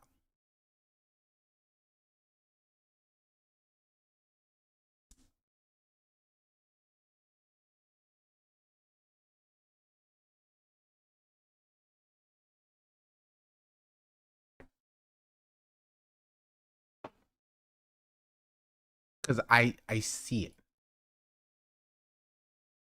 I don't message, I don't chat, but I see it. Right? I see people talking about me. I see people speaking about me, the way that they talk about me. Right? The way that they discuss me. People who've never been in here. Because I check, I look. Right?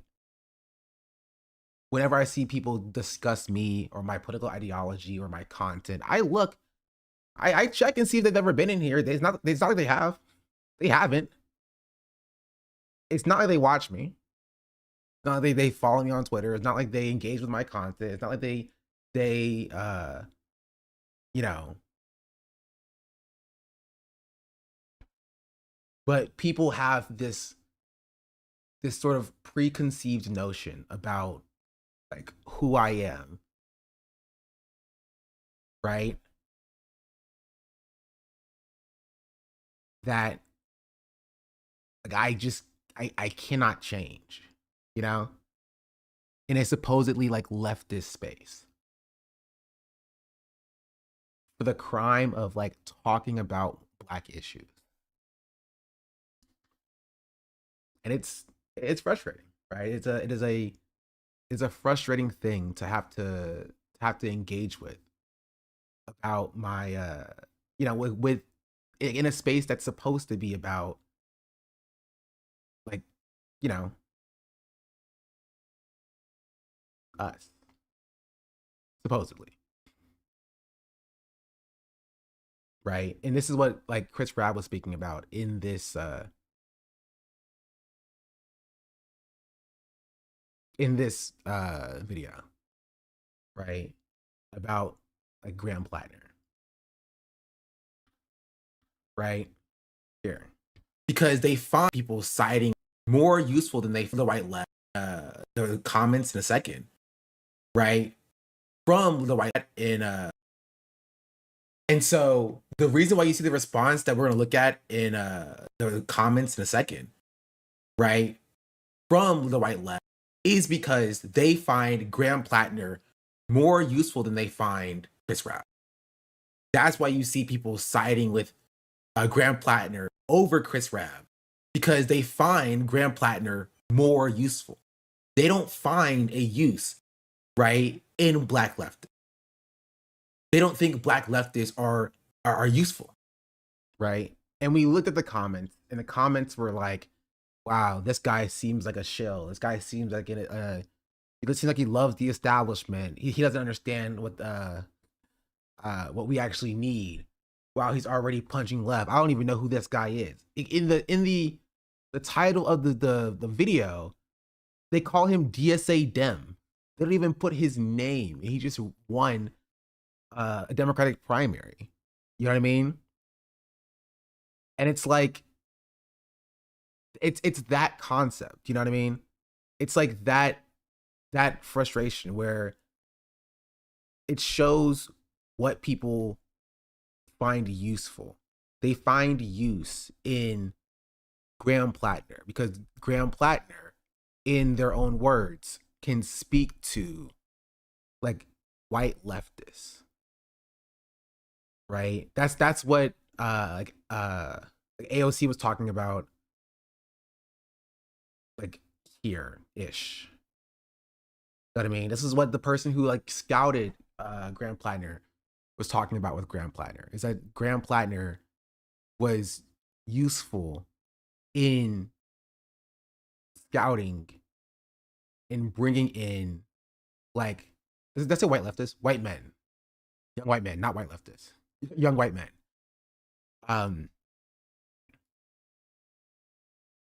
Yeah, and I've been saying this like consistently. That's what the political ecosystem cares about.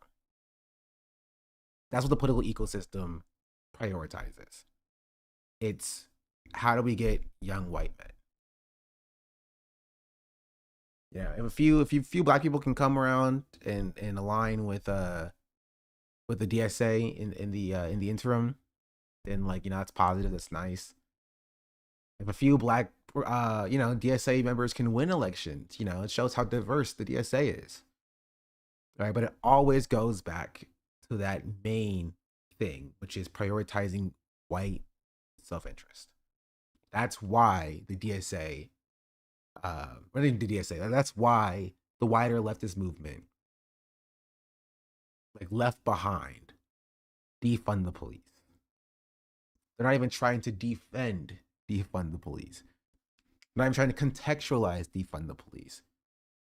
Right? AOC very clearly said, I don't agree with anything on the national DSA platform. And then it's just like, kind of like a whatever thing. You know what I mean? And that's kind of wild. Like a DSA politician saying that she doesn't agree with anything on the national DSA platform. It's kind of crazy. Like she was asked about like a number of different things.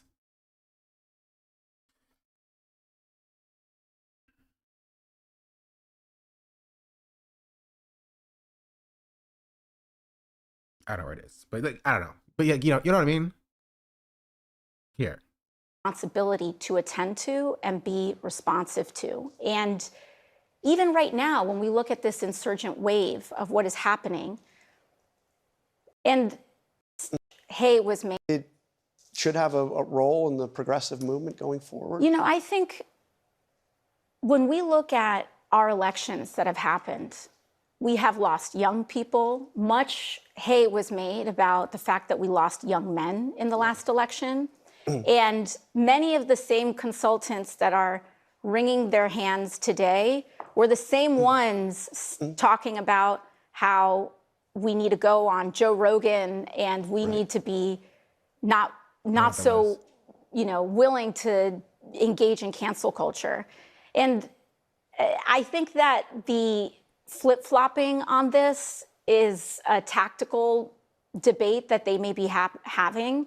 I think the fact of the matter is that Democrats can go on Joe Rogan, Democrats can go on Fox News, Democrats have a responsibility to build a winning coalition, and young people are engaging in mediums and conversations that we have a responsibility to attend to and be responsive to. And even right now, when we look at this insurgent wave. Anyway, that's kind of the overarching point, and that's kind of the thesis of what I was talking about here, right? But mostly here, which is like Black leftists, right? Or Black leftism at its core is just not necessarily useful or seen as useful to the movement. You know, it's just not. Until it comes to like, you know, like defending or like scapegoating like white leftism from its perceived issues or something like that. You know what I mean? I find that dumb because now like young men don't famously flip flop in the winds and chase both what's popular and what actually improves their conditions. Where you see a Zoran or any progressive in the last year say young white men anywhere, they won them in crazy numbers. Yeah, they won all young people in crazy numbers.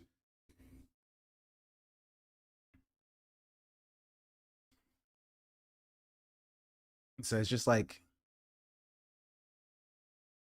I don't know. It just doesn't make sense to like, but you kind of just see the way that like Black issues are deprioritized. And then like, I think it's funny. I think it's funny when like, I don't know. I lost what I was gonna say. I also have to pee really badly. Yeah, I'll let old Sean cook. As soon as Brad mentioned race, he lost white leftists. They hate when you mention race. Yeah. No, I know. Okay. Right. And this is what I say when I say Graham Plattner is the exact same type of identity politics that white leftists claim to hate. Right? That's it. It is identity politics. It's Graham Plattner is useful because he is white. Graham Plattner is useful because he can attract the white demographic that they seek to build, right? Graham Plattner is useful because Graham Plattner speaks to them in the position that they were in. And they think that Graham Plattner is kind of the what the left needs, truly. You know what I mean? Sorry.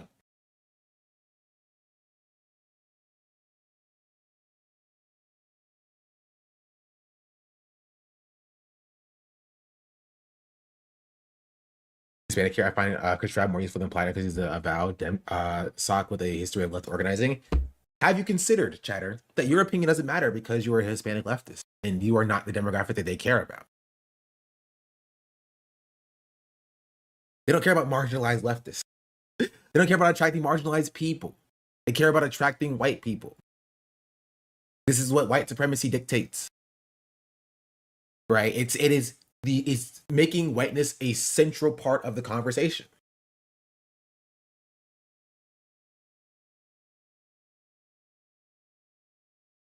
You know? This is challenging for me because I've felt that folks who have been identified as hard-scrabbled, populist, left of center white guys get far more leeway than folks like me, Black progressives. And that's a double standard that is largely based on race. And I think that's a conversation we need to have. If I had some problematic tattoo that related to white folk, I don't think I would be viable, even in a majority Black district, because I think the money would not be there for me to run the campaign I needed. I think there's a clear double standard that the left has to talk about as it relates to our racial politics and what is acceptable. Oh man, they do hate this, right? He's 100% right. 100% correct. 100% correct. He's saying what I get yelled at for saying.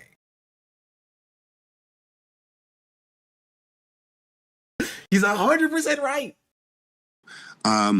And you know, I also have PTSD. I have actual PTSD, and I also have political. Okay, that's a little bit funny. He said, "I have actual PTSD." That is a little bit funny and a little bit shady. I like that. I like that. PTSD, because in this state, we elected a fake populist. Song reacted to this and how that was a chat implosion. I think a song reacted to a part of it.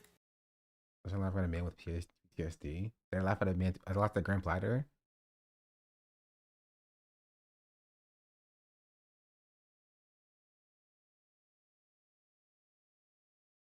My bad if I did.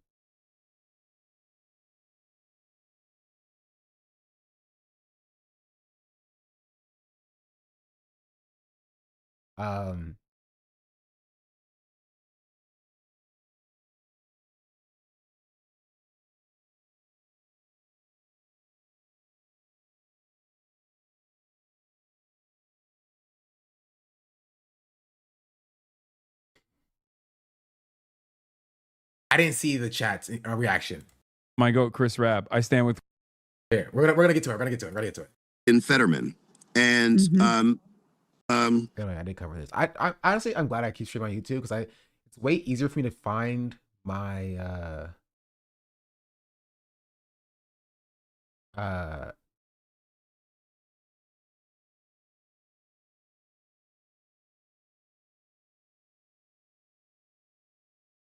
my VODs.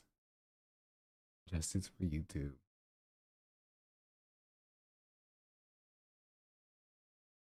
But yeah, to be fair, I also wanted to look at I don't know if there's anything good we missed in this podcast. I feel like it's a part of this wider conversation. Go from here, we being sort of this broader movement of people who did think they were joining DSA to be socialists and actually substantively change the country, not just sort of do reformism, Democratic Party reformism on the margins, free buses, grocery stores, etc. We are coming back to that. But I do have to walk us through, because we've been alluding a lot to all the terrible things that have happened in this last week. And I have a little bit of a timeline prepared for us. This August is known as Black August for Black American revolutionary reasons, but it's also Black August because it's the August that Hope died. And it's basically when all of this stuff started happening, basically at the very end of July/August. So as I remember this, Potner was the foreshadowing of it all. Mm. Okay. Megan Romer, Franz Ferdinand. Yes, the shot that started the war. Megan Romer, who's a DSA co-chair, did an interview on Fox News that went viral. They went down the DSA platform list, asked her if she agreed with some of these line items. She said, yes, of course, I'm a DSA co-chair. And that's when the rats started to flee the ship. And by rats, I mean unscrupulous leftists. Sorry, I got to just say, because suddenly in the context of these upcoming primaries, with all these DSA candidates, after this first slate of winners with the Clara Valdez and Darlisa Chevalier, there was concern that the DSA becoming so prominent and the platform being so out there would hurt folks in the upcoming round of primaries. I also think it's important to note that, like, I should probably going to say. That's when you had people start to say, oh no, the DSA shouldn't be support abolished. The DSA, these are crazy things. Okay. On July 31st, Francesca Hong herself, who a lot of people fled because she said, frankly, some true things about Thanksgiving and genocide, abandons Defund in a Fox News interview when she's questioned on it. Also on July 31st, Kamala Harris has an appearance where she starts talking in a slightly edgier, more adversarial way about the Democratic Party. And I noticed several leftists who are real leftists who I like saying, hey, this is refreshing to hear from Kamala. How great that she's seeming to change her tune on these things. I have a theory on Kamala. I'm sorry, I missed it. What did Kamala say? Or real leftists who I like saying, hey, this is appearance where she starts talking in a slightly edgier, more adversarial way about the Wait, didn't you say like, she was like, we need to like revisit the electoral college situation. That's what it was. That's what it was. We need to revisit the electoral college situation. She didn't even say we need to abolish the electoral college, which, by the way, was also abandoned. So, Democratic Party. And I noticed several. What's wrong with that? It's meaningless. It's meaningless. It's literally meaningless. What does it mean to revisit the electoral college conversation? She was the vice president. She could have revisited it in like for 4 years. She needs to call for the abolition of the electoral college. We are going to get that thing out of here. We don't need it. It cost us 2016 and it put us in this position in the first place. It is a meaningless statement to say we need to revisit the electoral college situation. We never even visited it. She was the vice president and she did nothing about it. That's what's wrong with that take. It's a horrific take. It's a bad take because it's meaningless. It can derive and abolish. No, it can't, because we never visited it. We never visited it. It's meaningless. It's word slop. It's word salad, word slop. You are a rube or a fool if you take that to mean anything.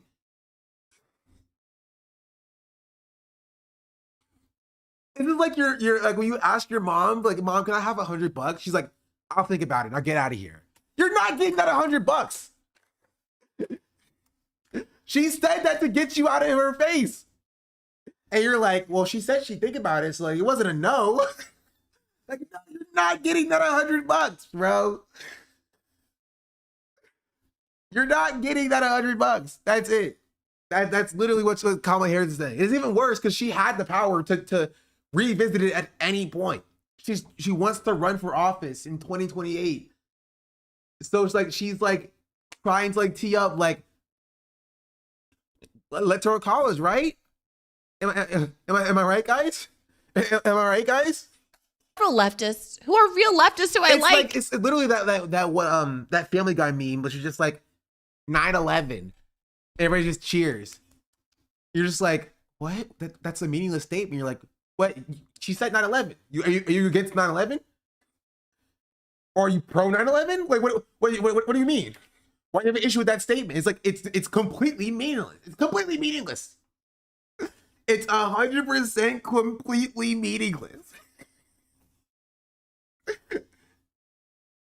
Was the ideal alternative popular vote, I assume? I mean, yeah.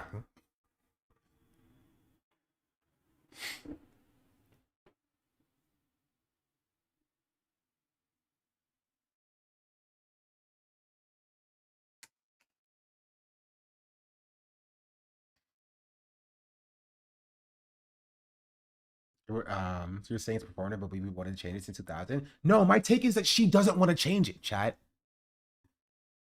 My take is that the Democrats don't want to change it. That's my take. She at no point has indicated she wants to change it. Had she ever, please find me Kamala Harris saying that she wants to change electoral college. She's only been vaguely gesturing at like maybe it's something should happen there. That's literally all she's been doing for the last 10 years. She's been gesturing like electoral college. That's a thing. Something should happen with around that. Maybe. That's literally it. There's no position. There's literally no position there. Oh, I said she would have given $100 since 2000 is not a new position. She's gesture maxing. Yeah. I honestly, gesture maxing is actually, that's a pretty sick phrase. That's a pretty funny phrase. I hate maxing as like a term, but like gesture maxing as like a play on gesture maxing is actually, that's actually pretty good. That's actually pretty good wordplay. I'll give you that one. Saying, hey, this is refreshing to hear from Kamala. How great that she's seeming to change her tune on these things. I have a theory on Kamala I'm going to save for later. Do you know the clip I'm talking about? We have the clip if you want to. I would like to see it, but let's play the Kamala. I want to see if it plays into my theory that I've been peddling in the background with other people. And we must allow for a real conversation about revisiting certain things. For example, and I know this is going to be controversial coming from me in particular, we need to revisit the Electoral College.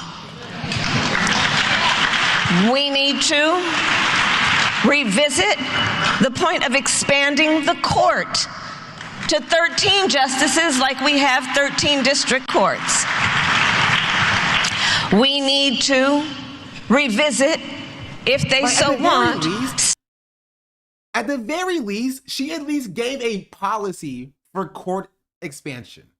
At the very least, she said the court should be expanded to 13, right? She said literally nothing about the Electoral College. Objectively nothing. Like, there's no other way to describe nothing than what happened there as it pertained to her talking about the Electoral College. It was like actually objectively nothing. Statehood for Puerto Rico and DC. Yes. If we... I will say, now living in DC, apparently DC now has ranked choice voting. I'm glad that got passed despite Democrats trying to block it. Because in case you didn't know, the Democrats in 2021 literally sued DC, right, the District of Columbia, to block ranked choice voting from being instituted in the primary. So keep that in mind.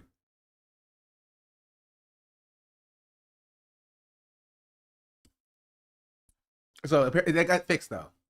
We have ranked choice voting now. It's a thing. It's a thing. Regain control of the Senate. I served on this committee, the Senate Judiciary Committee, when I was in the Senate.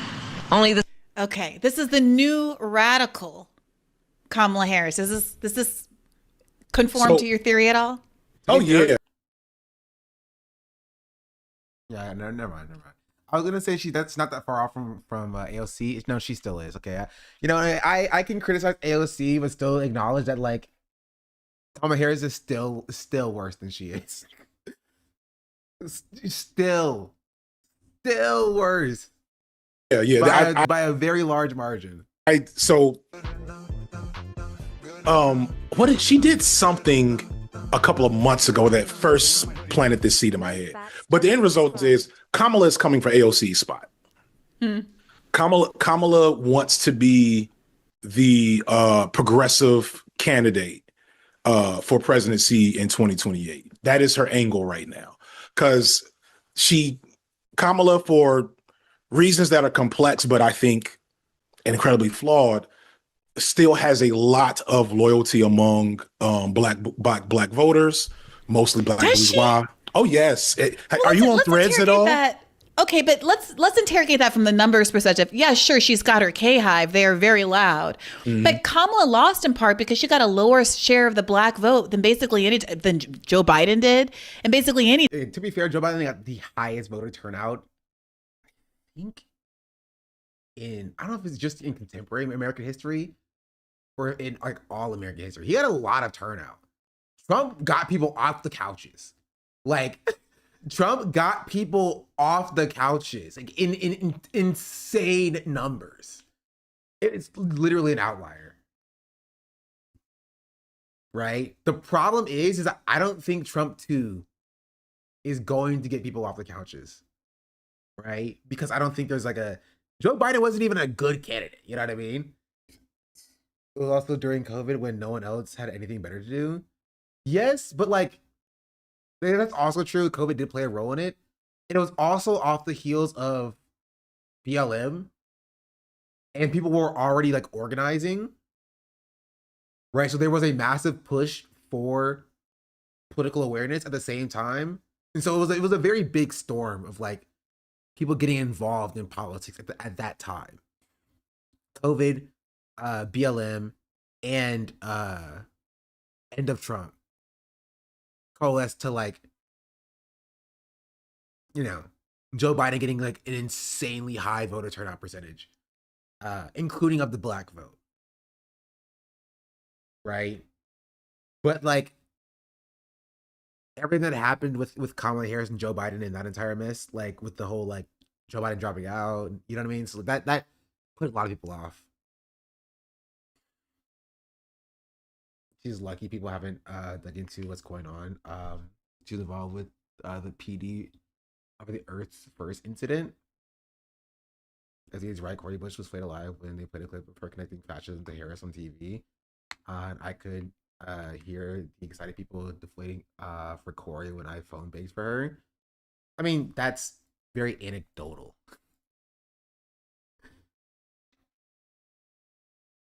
Like Daria Lisa literally had like Kamala Harris posters, and like she won handedly as well, right? Kamala Harris is unpopular. She's not a popular like politician. She's more popular than average because she was the vice president, but she's like I think unpopular by vice president standards. She's just like, okay, I made this comparison before. No, I can't say it because it is technically a spoiler. It is technically a JJK spoiler. So I won't say it.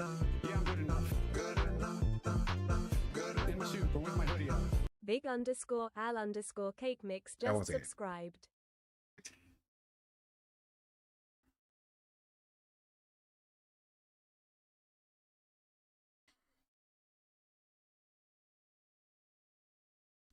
That's well in mid-anime. JJK is not a mid-anime. It's pretty good. Big Al been thinking for 13 months. No, I'll say this. Like, okay. No, I won't say it. Whatever. Who cares? Democrat in recent history. And don't forget that that's part of why she had to drop out of the primary in 2020. She couldn't consolidate any support behind her. You don't have to tell me this. I completely know that this is probably not going to work. But I think that is her plan. Kamala really wants to be president. She's not going. She's already failed at being a moderate Republican, right? Mm-hmm. She's already failed at that. She's not going to out Gavin Newsom, mm-hmm. right? But she has something that AOC doesn't have. Well, she has a few things. One of which is winning South Carolina, Georgia, Tennessee, Mississippi. Beating her in essentially the entirety of the South. Okay, we gotta interrogate that. I don't think this is a good thing, by the way. I really think if the lineup, because it's not just gonna. What did I say? Oh, this is we subscribed for 8 months. It was great. Yeah, 19-month resubscription, 8-month concurrent. I don't know how that works. I still don't know how that works. I've been streaming for like 3 years. Maybe the two of them either. So if we're heading into, South Carolina Is South Carolina officially the first state, or are they Yes. still figuring that Yes. out? Okay. I think that was official. Well, I don't know. I would believe that is official. I know that was announced. Okay, so we're heading into South Carolina, and let's say everyone's still in because it's the first state. So it's Kamala, it's Gavin Newsom, it's AOC, it's John Ossoff, it's Ro-Khanna. JB Pritzker. Let's throw some women. Maybe let's say Amy Klobuchar tries again. You know, let's Rahm Emanuel. The only real, well, so I'm sorry. I don't think she wins regardless, but this completely fails for her if Westmore runs as well. You think, okay, he's definitely running. First of all, good call on Westmore. He's definitely running. But, I think Kamala can't beat Westmore in South Carolina. I think that just political talent wise, No, I think this is Kamala not, beats, I actually disagree. I do think Kamala beats Westmore in South Carolina. Because I think Jim Clyburn throws his weight behind Kamala in South Carolina. Because I think Kamala has more political capital to spend than Westmore does in South Carolina. Because she was vice president. She doesn't have good political instincts. But she has way more political capital because she was vice president. That gives her a lot more leeway.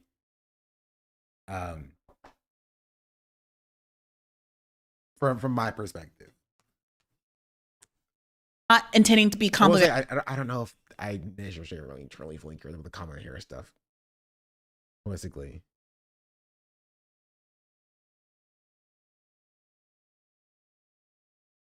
I want to see the fight agency stuff.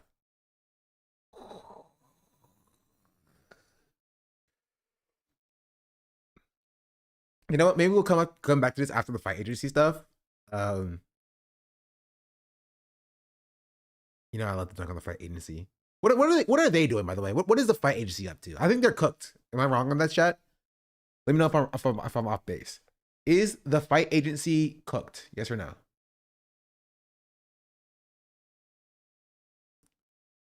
What's that? It's Graham Plattner's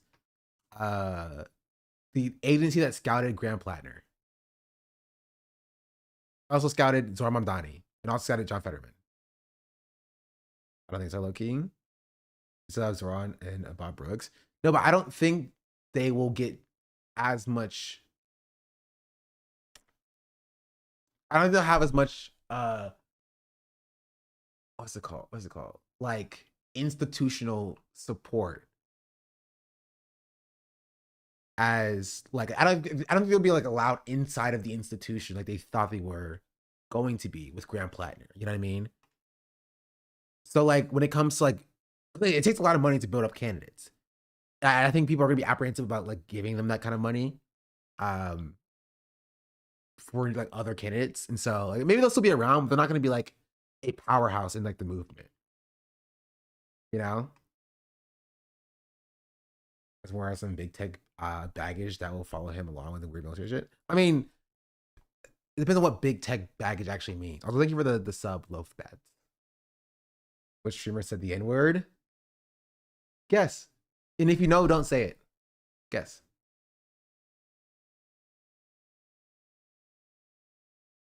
Actually, one that I was not inherently expecting.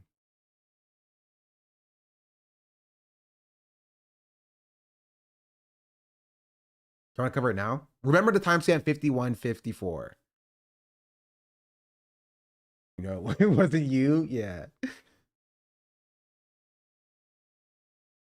There are too many. I don't know who. Oh, Fanfan's a good guess. Jason, also a good guess. But no on both. Like Passini? I mean, probably, but he's not the one. He is not the one. It wasn't Elwig. I mean, isn't Elwig playing CS2 now? That wouldn't be crazy, crazy surprising ripping it while playing CS2.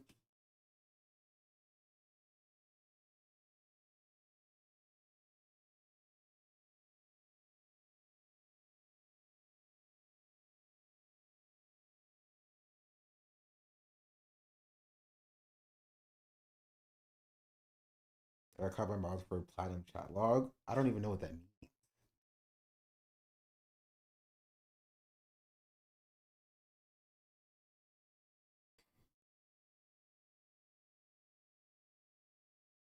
Anyway, so I wanted to guess it. Apparently it was Bonnie.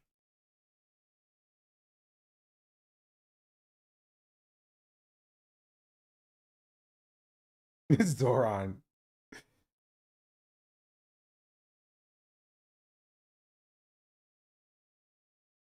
Cinna looks disappointed after her roommate Bonnie rapped forbidden Drake lyrics. Apparently, here. I actually haven't seen the clip yet, so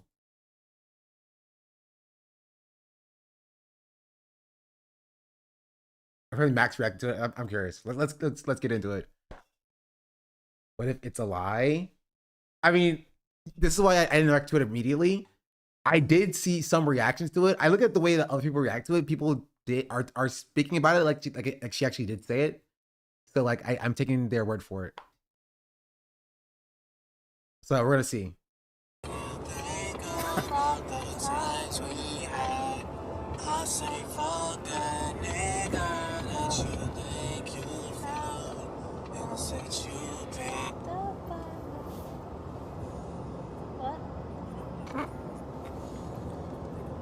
Like a sprained ankle, boy, ain't nothing to play with. Look at her eyes.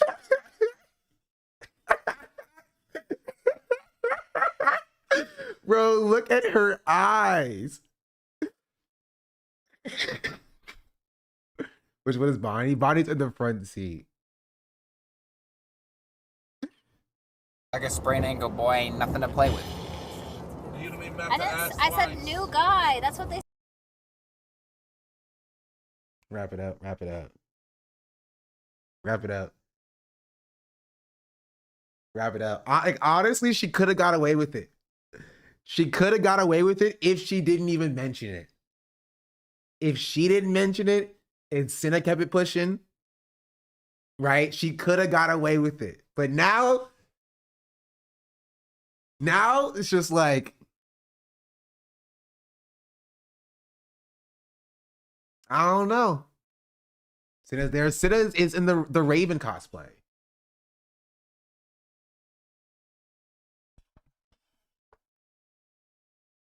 Say in the censored version. Huh? He says, fuck that new guy that you think in the censored version. Chad, I would know if Bonnie said it. Sure. Sure. We can run it back. We can run it back.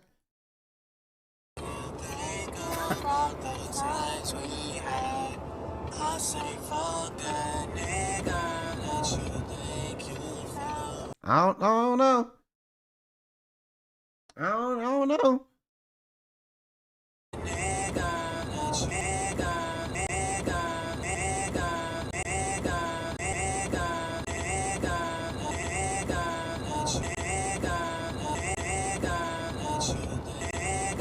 I don't know. It's, you know, hold on. Let's do some auditory investigations. I'm gonna turn it up a little bit. Turn it up a little bit.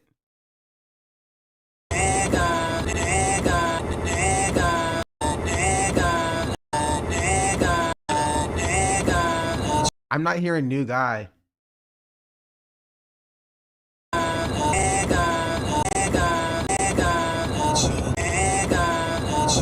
I'm not hearing new guy. Slow it down a bit.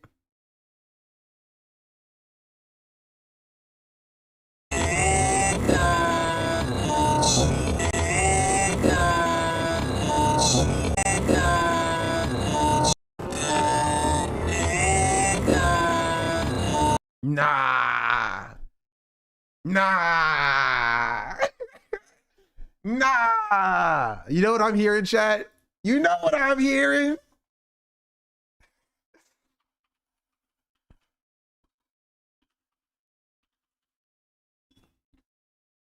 You know what you know what I'm hearing. It is a word that evokes many emotions. You know what I'm hearing. I admit it. I put the H on it to emphasize it's nigga. You know, nigga this, nigga please, nigga. You know, can you lend a nigga a pencil? Listen, all I'm hearing is, can you lend a pencil? You know what I mean? Please, you know what I mean?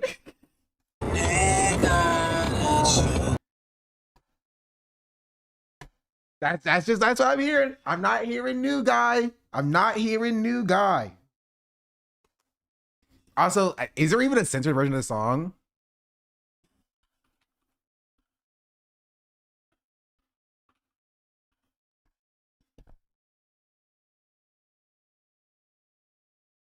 Yeah, unfortunately, yes.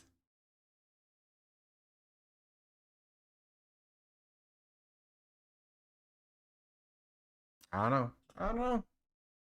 This is on the radio when the song came out. I've never heard the censored version. He was muted.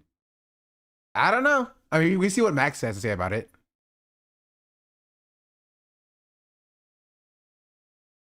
Fuck that new guy that. No. No. Oh, you said nigga. Yo, sweetheart, don't lie to us. I'd rather you own that shit up on some Riley Reid shit. Fuck is she talking about? But chat though, y'all gotta. I mean, honestly, I agree. Genuinely. Genuinely, I agree. Just be like, oh, you got me. I got caught up. My bad. No, you don't sit there acting like we stupid. You know what I mean? Pete, for real. What is she doing? She said hard R? She said neither. So you telling me she know every lyric but nigga? That's a good point. He making a good. Max must be a lawyer or whatever, and I'm on the jury. You feel me? Your Honor, I'm feeling guilty. He's making a good point. That's the easiest one to say. It don't matter what race you are. Tell me I'm lying. Yeah, fuck that neither. Get the fuck out of my face. Hey, Bonnie, I'm not letting you slide on my life and soul. To be honest, I really don't give a fuck about this. But it is funny because you lied. I would have rather you just been honest. True. To be honest. We need the internet police, chat. Like, you get put in internet jail for doing bullshit. I don't know.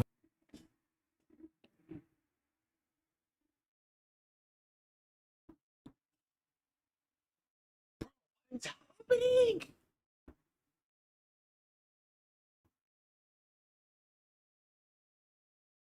That's the third time. Okay, now I have to look this up, bro.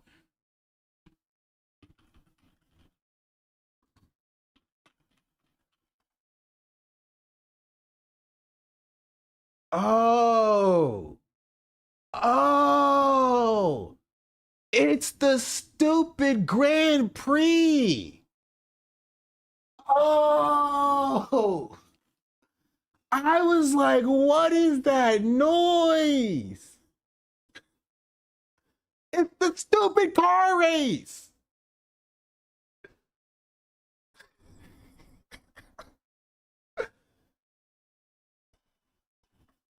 Gosh, diggly freaking darn it.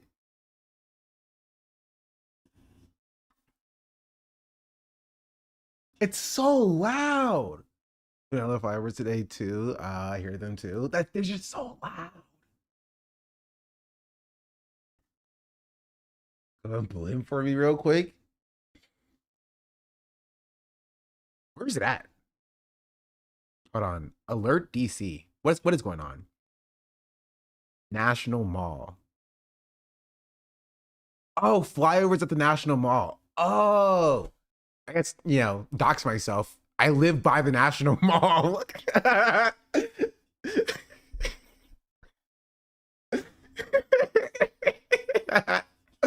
Unfortunately. And it's freaking loud.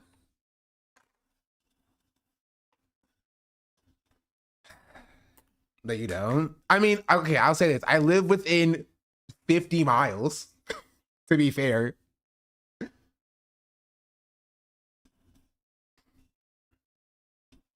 Which is basically like, I think, all of DC.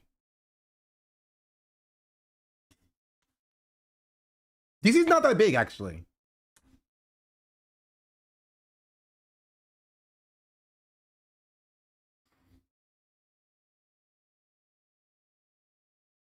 So that's why it shouldn't be a state. DC is tiny. Nothing is far from anything else. Yeah.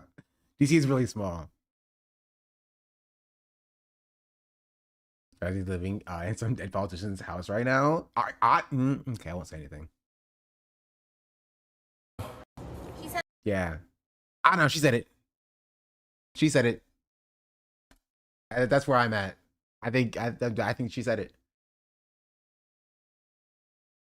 I also I do love that like Cinna was like I think I would know if she said it. I'm like, Cinna, you did know. We saw your eyes. Like she stopped the music. Look at the way she looks.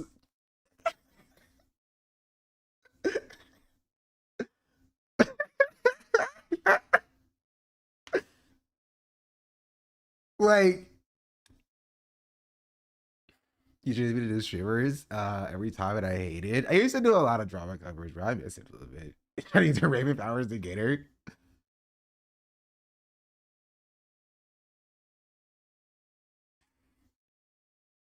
Anyway.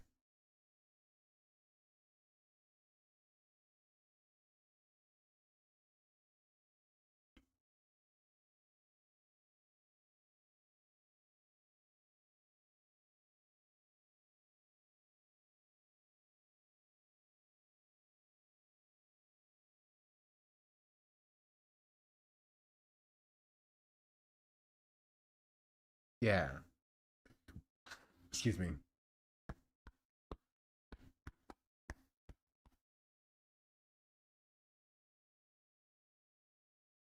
What is this? Drama coverage only on the third channel? True. True. We talked about a lot on the third channel. That's fun. We were messy on the third channel. Then to me, like she was saying that she said it because she was trying to gaslight her and say Bonnie didn't say it.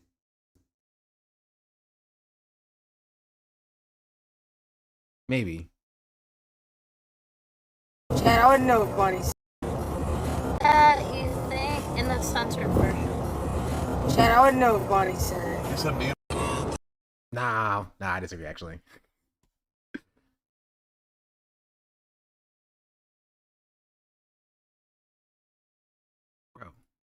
Bro, did I not just bring the top? Oh, here it is.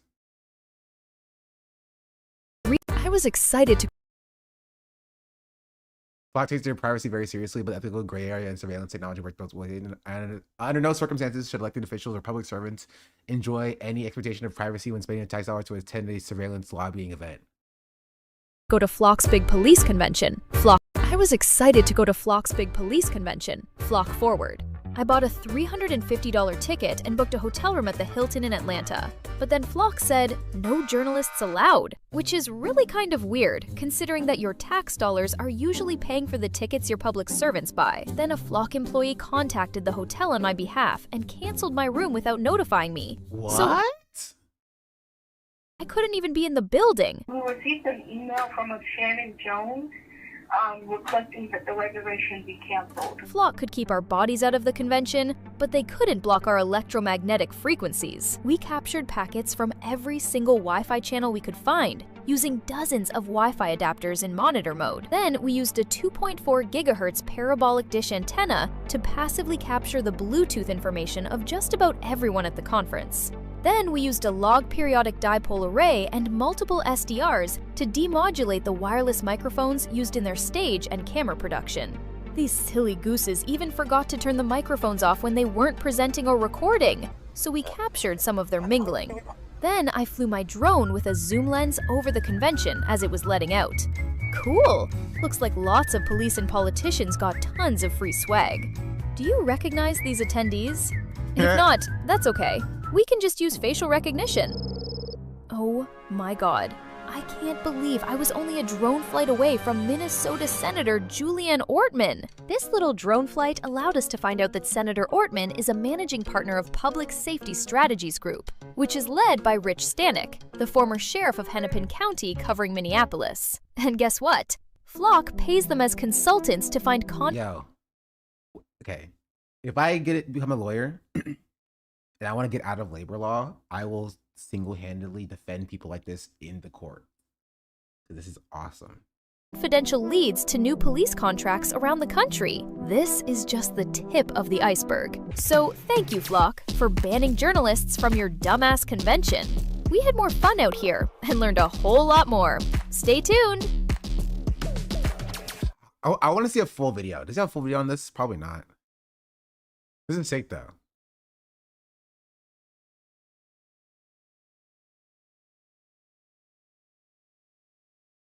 Here's a link to it. Not yet. I mean, we watched the original Flock video. I think it was awesome. Again, people who haven't seen it yet.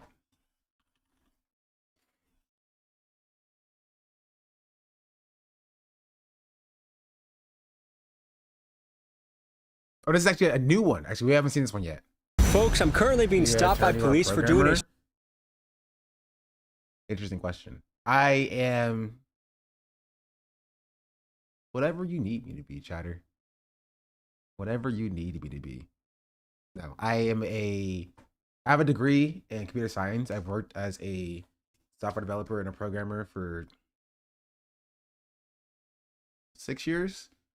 I'm currently in a master's program for political science, and I'm planning to go to law school after this program is over to get my law degree, get my JD. And then after that, who freaking knows, bro? Maybe I'll go to med school. Story on mass surveillance and a company that are putting cameras in your neighborhood. Flock safety. Let's see what... The program is only a year. It traditionally was supposed to be 2 years, but like, if I take an extra class a semester, I can get out in a year. This one's a rough watch, kind of sloppy. This one's kind of sloppy. Aw. Where this thing goes.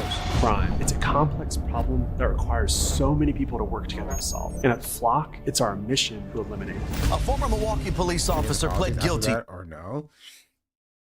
Best case scenario, after I get my law degree, well, it's depending on what I got my LSAT, so we'll know in 3 days whether or not I go to law school, because I get my LSAT score in 3 days. But I want to work with with workers to help workers unionize, you know, and like negotiate on behalf of workers with employers. And then I don't know, at some point teach. That would have to be my retirement job. And somewhere in there, if I want to run for office, I can always run for office. You're trying to do 20 years of college, law, and med school. Who knows? Can you not retake the LSATs? You can, but if I retake the LSATs, then I won't be able to apply this this cycle, or I have to apply like later in the cycle, which I can do, but you know, I don't want to do. A retired union attorney. W. I don't know. Anything but stream. No offense. Streaming's cool. I don't really want to do it. You know, as a career.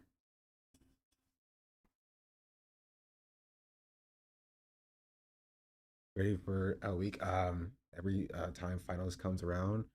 And then bar exam is multiple hell months. I'll take that. I'm going to stream on the second channel. I might. It'll be fun. You watch How to Get Away with Murder? I started it. I haven't finished it. I got like, I watched episode 1. I watched a lot of Suits as prep for the LSAT.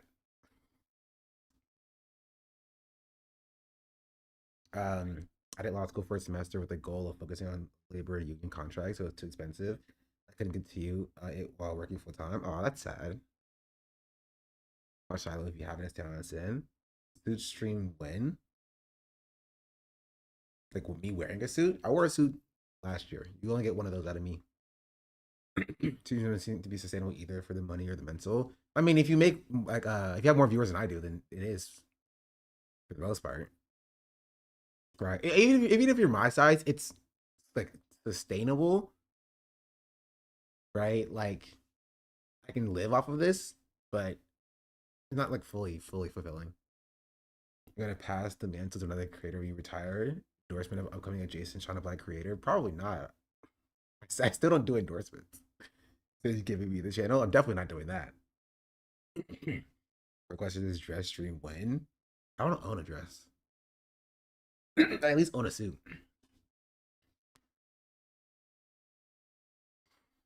To using the flock camera system. Police say he used it to track a romantic partner and friend. Lawyers folded on the first contract extension my co-offered. Really made me disillusioned. See, I won't do that because I have actually worked to organize a union before. I know how it feels to be on that side, you know? I've negotiated a contract without a law degree. And so I know how it feels to be on the side of the of the workers. That's the idea, at least.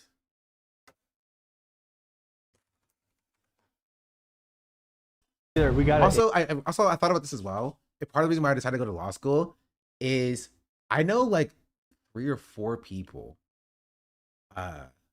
in my life who have either went to law school or in law school now or who are going to law school. Like one of my good friends of like 10 years is in law school. My sister just started law school. One of my coworkers who's now one of my best friends is in law school or just graduated law school like 2 years ago. Just he passed the bar. I think he passed the bar 2 years ago. And is like working as an attorney. And no, passed the bar last year. I don't remember. But all of them are Black women, which is great. And it's awesome. That's sick. But something that I realized, and I don't know if you've heard this before, but like Black women are one of the most educated demographics in this country. Right? And I was like, I need to single-handedly bring that statistic up for Black men. And so I'm going to get 4 degrees just to bring up the average a little bit. Because Black men are kind of slacking on that front. And so I'm going to get 1 degree in each field. You want to sabotage Black women? That is the most pancake waffle comment I've ever seen in my entire life. Yeah. So I have a bachelor's degree in computer science. I'm getting my master's in political science.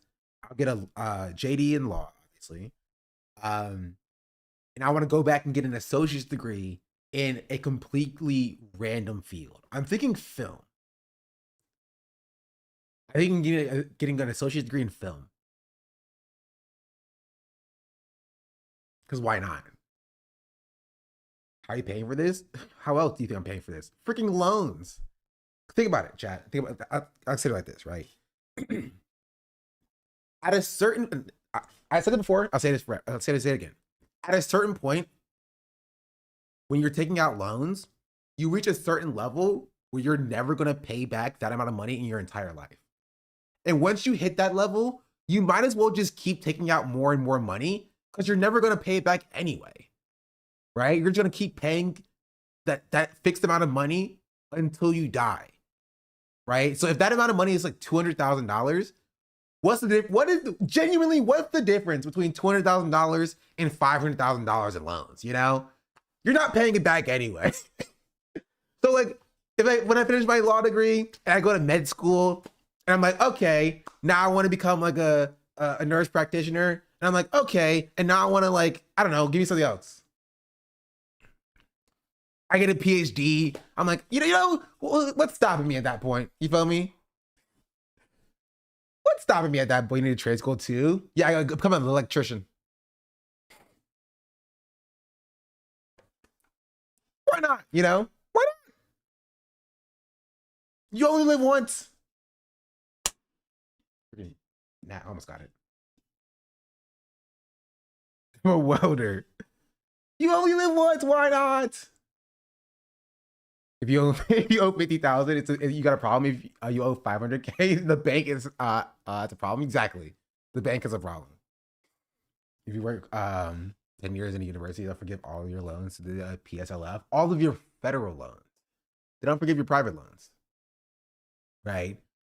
To be fair, if you want to be financially responsible, you don't have infinite money. You only have around $200,000 of loans you can use. Because that's how much federal loans you can use. And if you choose the right schools and you go for the right degrees, you basically have a budget of $200,000 you can use for any amount of degrees you want to for your federal loans.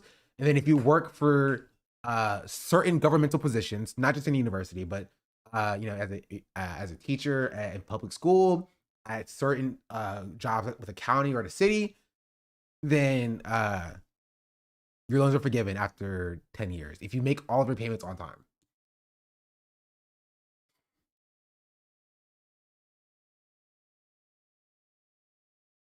You're surely going to accrue a bunch of credit card debt and then go to a different country and they won't chase you because it's a civil crime. People have said so, but you say this, you also just go to a school overseas, like 1/20th the price. Sure. You could also like, okay, this is also not financial advice, by the way. But you could also buy, if you were to default on your loan, which you obviously shouldn't because it will tank your credit and you need credit even though credit is a stupid system.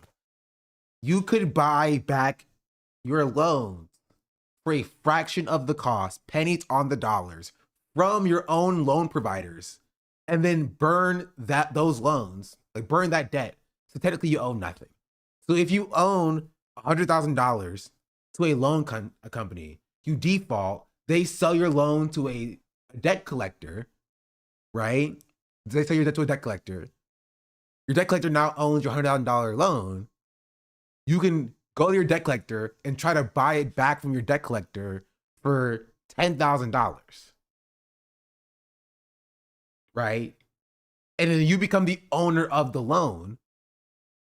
And then you just burn the loan yourself. How practical is that? Not very, but it's been done before.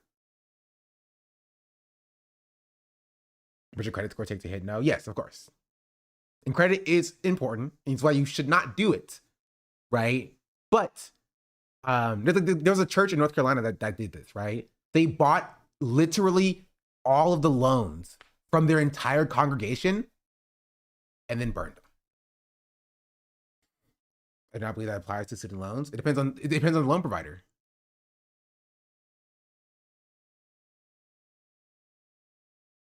Bankruptcy does not apply to the student loans, but well, like your student loans can be sold to debt collectors, which means it does fall under that system. You can also negotiate with the lender. Yeah, but they're not gonna do anything with you. The negotiation you're gonna do with the lender is that how much of your paycheck you're gonna give up, basically. Right? It's a pretty rough system holistically. Also, none of this financial advice. Don't do any of this. It's a terrible advice. But yeah. Interview here. Mm-hmm. Like, I think it's just people wanting to make a lot of money. Construction company. Shit. That's a new one. They're surveilling Flock right now. Wait, John Oliver did the video? I can't watch it because every time I watch John Oliver, they kill my VODs.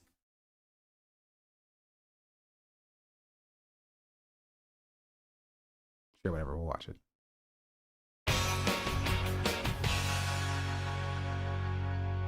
Our main story Wasn't that good anyway? Oh, really? I'm doing a good Flock video, bro. I just want a good Flock video. Is there a good video on Flock? Gosh freaking darn it.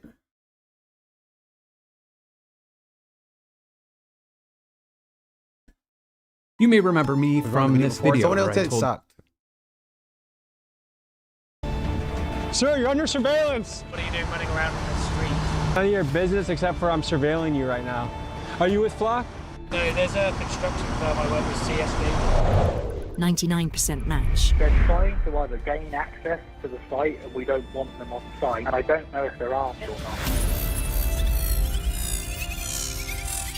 Hello folks, I'm Boots on the Ground journalist Tommy G, and this is a Flock camera. And you may have noticed cameras like this. I've heard that name before. I feel like I've heard Tommy G's name before.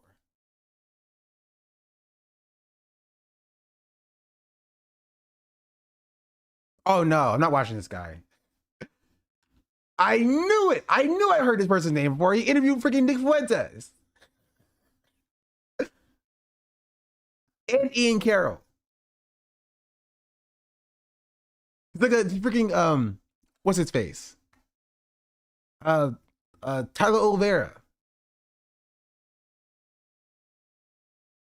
I love doing a video on Flock and then immediately doing a video doing ride-alongs with the police.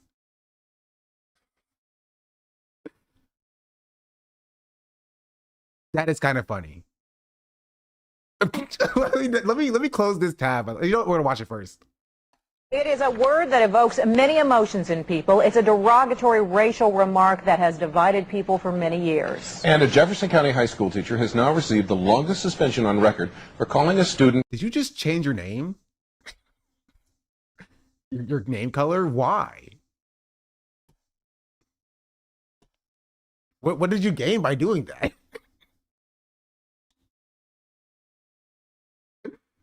The N-word. WHAS 11's defender Renee Murphy investigates what happened and why. I just noticed, I was like, this, why not? It's just, okay, it feels like, I don't know, it feels like attention-seeking behavior a little bit to change your name in the middle of a stream. I just gotta say it. The story you'll only see on 11. Valley Traditional High School is in the middle of a racial controversy right now. A teacher used the N-word towards a student. The word is only 6 letters long, but the impact is far-reaching. And we do want to warn you that some of the language in this story is strong, and it may offend you, it may offend some other people. But since the story is not just about the N-word, it's also about the teacher's intent and definition of the word, we have decided to leave it in the story for you to decide. And what did he say specifically to you? Sit down, nigga. Keyshawn Chavers is a freshman at Valley High School, a Boy Scout, a football player, a member of the ROTC, an honor roll student.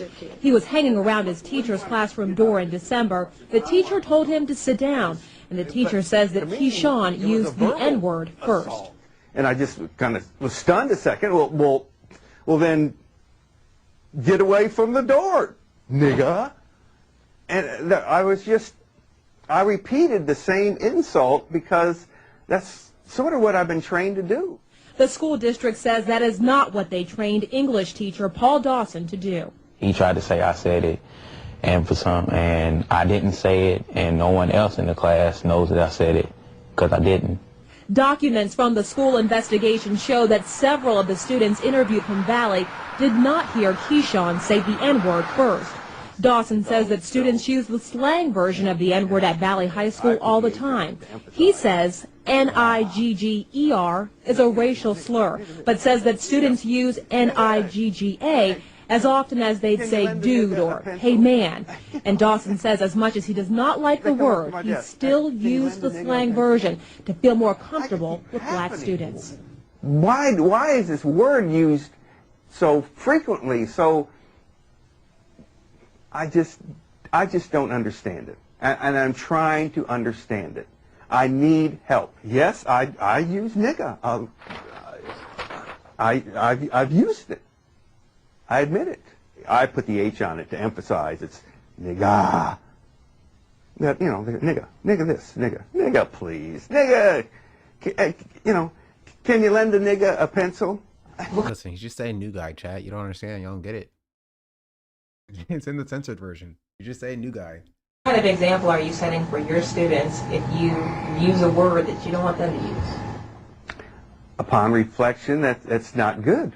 Dawson was suspended for 10 days without pay from January 9th to January 23rd, and he has to go to diversity training. He says that he's learned. I'm not watching this. I'm not watching that. I'm not watching Rakai give out N-word passes and then seeing non-black people say the N-word for content. I refuse. That's not like funny haha. Bonnie slipped up and said the N-word on stream. That's like that's minstrel content. You know what I mean? We're doing minstrelsy now.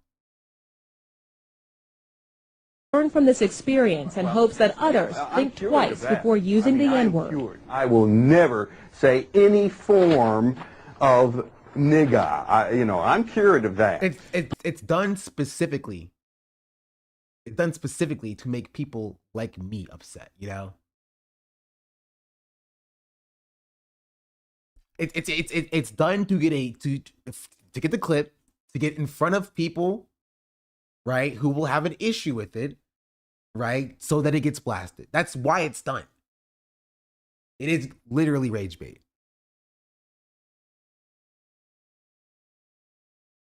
Paul Dawson says that he is sorry for the way things were handled, but Keyshawn says that he is not looking for any apologies. Apologizing is going to change the fact that it happened and he's not been punished. And punishment in your mind is? Him not having his job anymore. Paul Dawson says that he wants there to be a steadfast policy in Jefferson County Public Schools against people using the N-word. Right now, when it is brought up, it's dealt with on a case-by-case basis with the district. And we should mention that Keyshawn is still in Paul Dawson's classroom. Dawson has been with the district for 20 years, and Keyshawn is still in that classroom because Dawson is an honors English teacher. There are very few honors English classes. Anyway, I just wanted to show that to you. I think it's funny. It's how funny. I'll come one more time. He says, fuck that new guy that... No, you said nigga. Oh, sorry, it's the wrong clip. Dang it. Okay, whatever. Whatever. That's me. That's kind of fit though. Do about 40,000 of these things that your tax dollars pay for that are tracking your every move and repurposing data collected about you every time that you drive past them. Upon further investigation, it turns out that there are over 80,000 of them, and we got some, and we hacked them. You can press a button a few times on the back of these cameras and within a few minutes, turn them into your own personal spy device, or malware host, or honeypot that steals people's login credentials, or a cryptocurrency miner, whatever you want, really. Or alternatively, how you can point an antenna at them and decode the video stream using a technique used by the CIA during the Cold War. Or how another researcher found a Google search phrase that had the capabilities of showing you the real-time location of these cameras and police patrol cars. This isn't clickbait or an exaggerated claim with no payoff. Just the other day, weeks before this video will be released, US... We've seen this video. How does he have another video? Oh, this is 11 months ago. How many Flock videos does he have?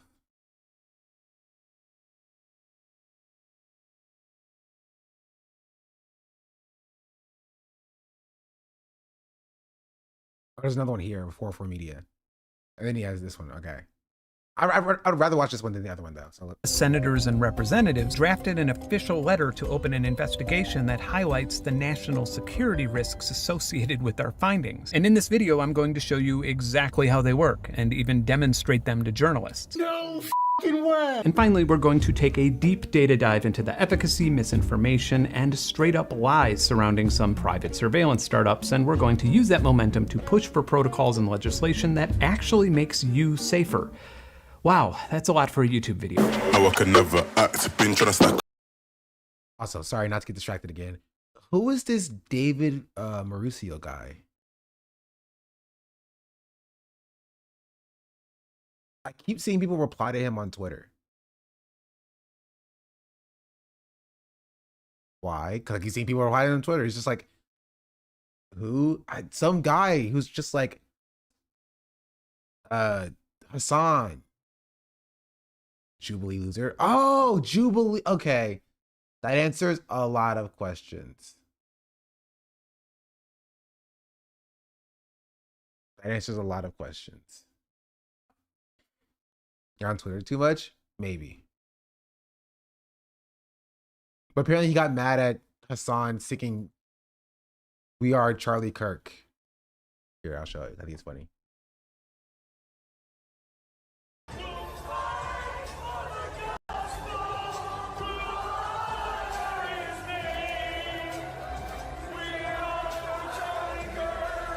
All right, everybody, that was a clip of popular... Honestly, I can't get mad at that. Hassan went outside. You know what I mean? Yeah, I'll take that. We take those. We take those. We take those. You think I'm going to get upset at Hassan going outside? Like, that is a positive thing, and we should be encouraging more. We should be encouraging more of that. That he's inside. I mean, he left his stream room. You know what I mean? I met a song was off key. That's pretty funny. If you're a karaoke hater, you have no friends. I'll say it. Okay, to be fair, I'm also not the biggest fan of karaoke. Mostly because I don't listen. Okay, I hated karaoke growing up because I never listened to like radio music, for lack of a better term. Like I've always listened to music 3 years after it popped off on the radio. So I've always been behind on karaoke. And so people would always listen and like sing radio songs that are popular on the radio.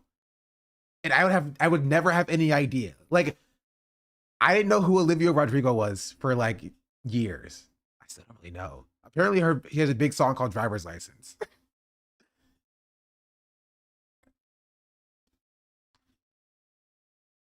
Didn't you work with her? That's pretty funny. I like that. Look at that. You're so cool. I'm not even saying that to be hipster. I just had not heard that she I didn't know she was like an artist. Also, I think there is a slight distinction between like music that Black people listen to and music that white people listen to. And Black people do karaoke. Black people don't often go to karaoke bars to do karaoke, right? They just start singing, bro. They just start singing, to be fair. Like when I'm with my Black friends, they're never like, yo, let's go to karaoke. We're just in the car and we just turn on like Apple Music playlist and we just start singing.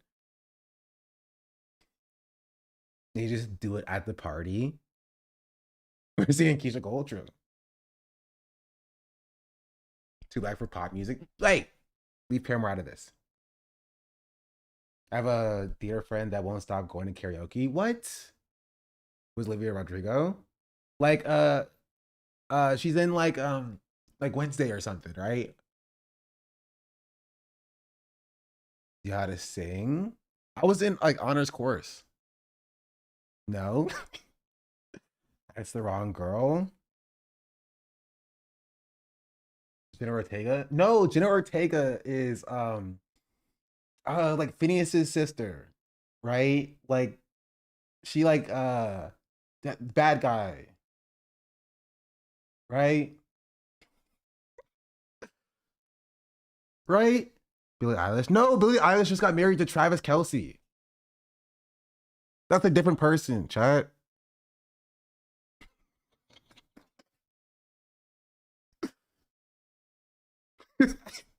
That's Sexy Red. No, Sexy Red had like a beef with like Cardi B. That's a different person. Gosh, geez Louise.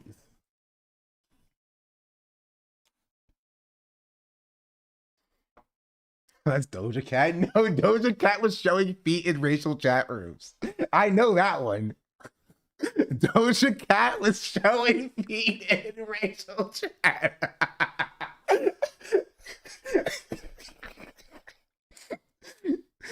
Let me chill on my Twitch streaming sister.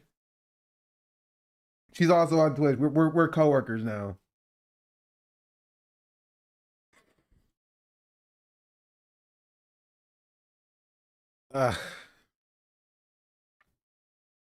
Jeez, Louise. What were we talking about? I don't know what we're talking about. Oh, we were talking about this guy who like doesn't like a song singing a song. Joe, she gained worthy you. Bro, we gained for like an hour this morning. We gained for like an hour. Also, I love that Nyx has just been in her crate all day. She has not made a sound. I put her in there because she wanted to eat. Hold on.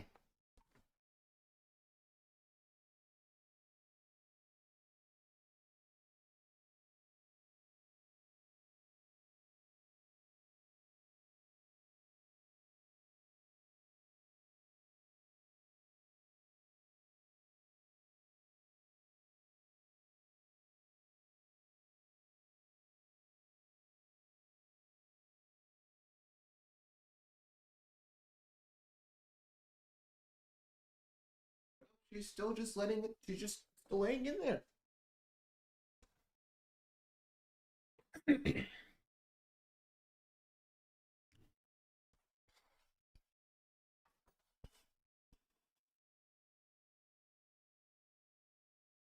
Yeah, she's just chilling. That's Mayor Pete. I don't know who Mayor Pete is.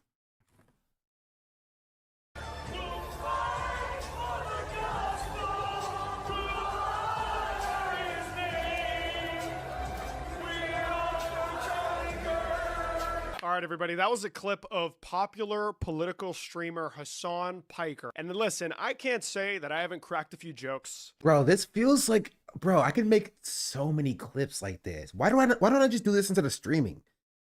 I could just like set up my camera in like a vertical format and just put like a little, like a random Twitter screenshot at the bottom and just be like, all right, bro, I hate jokes too. Jokes suck. Jokes are bad. I'm getting mad at this very obvious joke, and please like and follow my Twitter or something. You know what I mean? I could turn out like 7 of those clips a day. You feel me? It'd be easy. Dean Loop meta? True. I should do the Dean Loop meta. You're right. Hey guys, I don't know if you saw this crazy thing that happened. Let's look at this thing. And it's just like me looping. Like,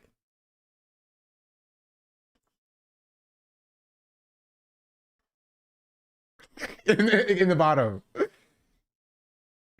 Okay. I'm a genius, chat.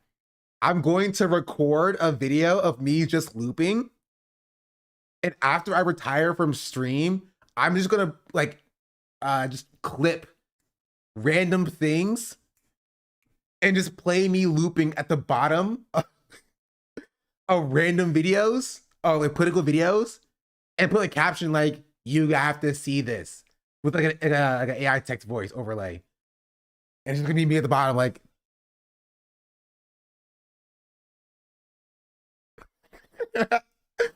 The problem with this is Hassan is at a different stature politically, and he is being used as a tool by the right to try and drive them away from the Democratic Party. And that's my problem. This guy is an attention seeker. He's wearing a Mao Zedong suit. And I know it's not the real name. This is a communist wearing a Mao Zedong suit while singing We Are Charlie Kirk, that has clips circulating online where he's saying it's okay for the capitalist women to get date. Why is this guy being given any airtime by the Democratic Party? Why are we shooting ourselves in the foot? I love that this clip is literally like incoherent. And he's giving him airtime right now. Yeah, it's objectively an incoherent clip. It's also funny, this is why I love liberals, is that there are very real things you can get mad at Hassan for, and they never bring up the actual things to get mad at Hassan for. It's AI generated. I mean, to be fair, I think that's just like how you look when you just make this type of content. Is this a liberal? Yes, this is a liberal.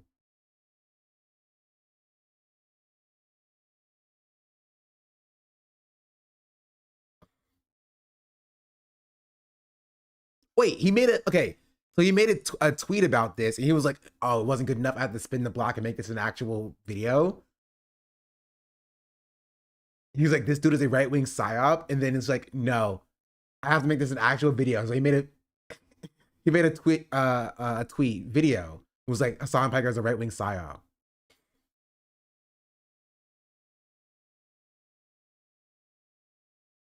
It's also funny because he gets like no motion. His other tweets are like 97 likes. Bro, he's gonna make a bunch of Hassan videos now. I guarantee it. He has 97 likes, 2,000 views on his other videos. Donald Trump is responsible for 29% of the debt that just hit an all-time high of $40 trillion. 29%. $11.6 trillion. Oh, he's on Twitch? Okay. I thought Republicans were meant to be the party of fiscal. I have to see this now. Oh no, he doesn't have any VODs. L. What is YouTube? Okay, he doesn't have YouTube either. L. Oh yes, he does. No, it doesn't. This is a different person. Wait, he has a different YouTube.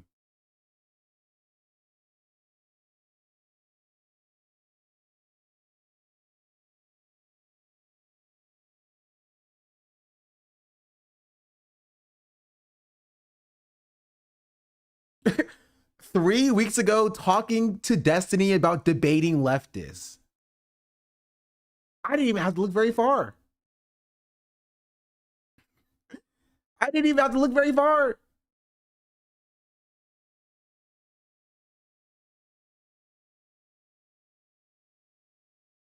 Wait. Oh, he's the Unfuck American tour guy. Oh, that makes so much sense. That makes so much sense. There can't be like a market for this content, right? Am I crazy on this?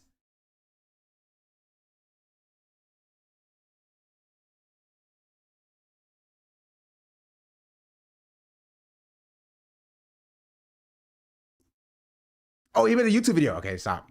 We're watching it. We're watching it.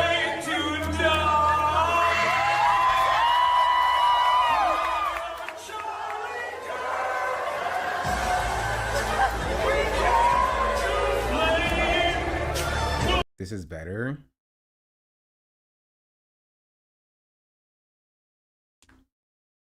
Have you considered this one is longer by a lot? There, we'll add it to the docket. America deserved 9/11, dude.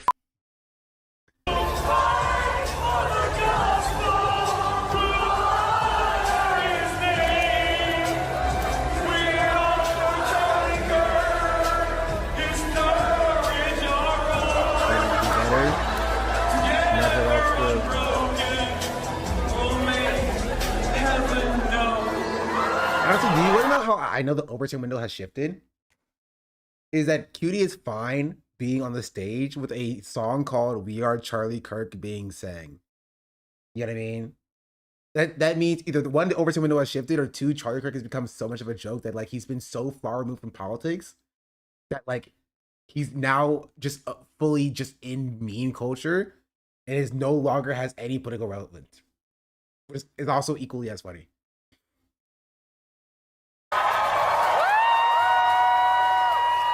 Or 3 Cutie has no idea what's going on. Or 3 Cuties are now a Maoist. Oh, true. True.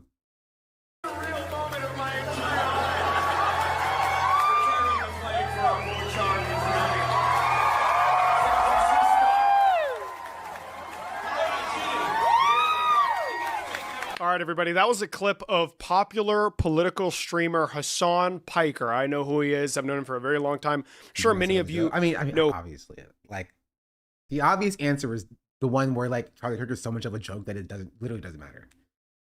Did you see Cutie calling out FanFan for slurs? No, I did not see Cutie calling out FanFan for slurs. Why nobody send me that? That's so up my wheelhouse.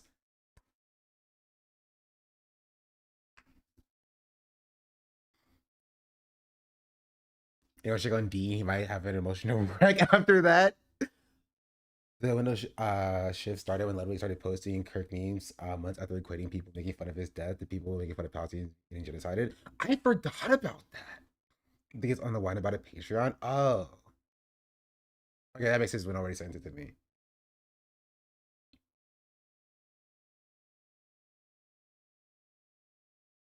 I'm turning this behind and I'm offended. Which part? I don't remember what I said. Who he is. He was singing the "We Are Charlie Kirk" song. And then listen, I can't say that I haven't cracked a few jokes. You know what I mean? I haven't made a few jokes online, on stream even. Because I mean, at the end of the day, when we're living in such a shitty country, you got to lighten up the mood sometimes in a very disgusting, unforgivable, grotesque way. The problem with this is Hassan is at a different stature politically, and he is being used as a tool by the right that is struggling to garner support from the average American voter to try and drive them away from the Democratic Party. And that's my problem. Crack all the jokes you want, but you have an auditorium filled up to the brim, and you're singing the "We Are Charlie Kirk" song. Sure. This guy is an attention seeker. And I think it's so... Okay, I'm confused. I don't know what the issue is. I'm genuinely confused. I genuinely do not know what the issue is. This guy do Jubilee? Chatter said that he did, which would make sense. Like, is it just like, yeah, is it like civility, respectability politics? Like, you have to act and operate in this kind of way, and this is unbecoming of you? Which is kind of exactly what we... Chat, remember what we talked about a few weeks ago with like Hassan wearing suits and why I said like it won't matter? Hassan wearing suits will not matter for respectability because, right, they will always try to police you no matter what you do. He has a suit on right now. And people are like, oh, it's still unbecoming, you know? The way you're conducting yourself, you know? You're not acting in this exact same kind of way. These more for the old. It's the same concept, chat. The same concept is that an adherence to respectability for any reason, right, will never get you the outcome of being respected, inherently so. Right? Because it will always be something else. The people that would respect Hassan for wearing a suit will respect Hassan without him in a suit in the first place. You know what I mean?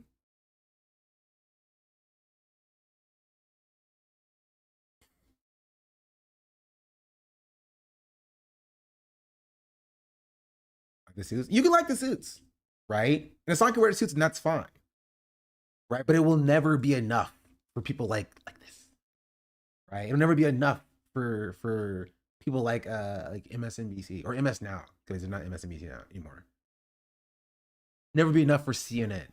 They're still gonna call him a terrorist. They're still gonna call him like a radical, right? A violence inciter.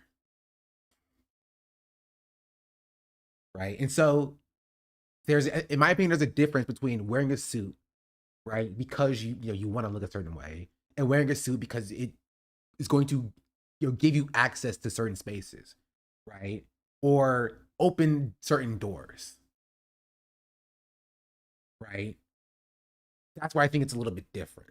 One is based in respectability, and the other is based in personal fulfillment.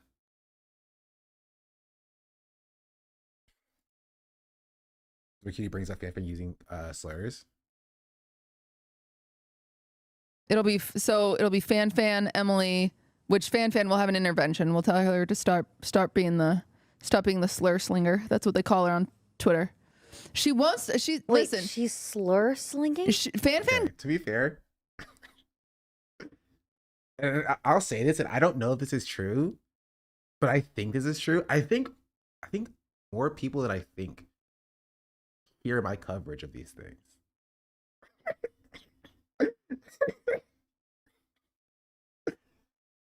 Do not start that. I won't say that I started it.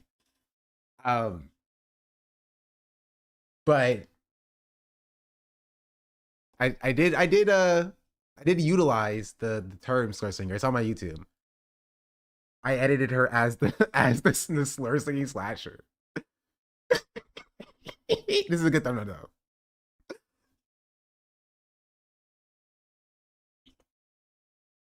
So I won't say I made it. I won't say I made it. I'd have to check and see if I used the term slur singer in this. Is this the Tina conversation again? Hold on, I'm gonna take a little look-sees. Take a little look-sees. I might not have used it in here. I had to check. I had to check. But it's something that I've thought about. Something that I've thought about. And I do think there are instances where there are people who have seen my coverage. I mean, I know for a fact that there was a time where I think Ron talked about one of my tweets. And he brought up one of my tweets. Right. So I know that like streamers will like come across things that I say sometimes. Not Ron DeSantis. So I don't know if this is one of those instances. I just know that it does happen.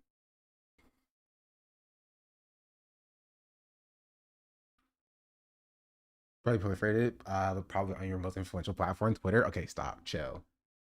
I can check my Twitter.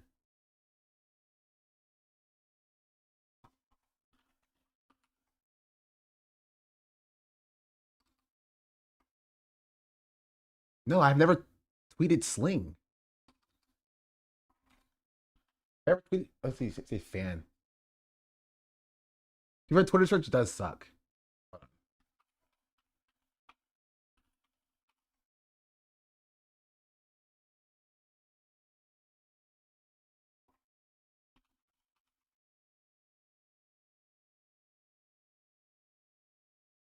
There's a lot of Reddit posts about me. I just realized there was a significant amount of Reddit posts about me. And I realized that when I searched up my name.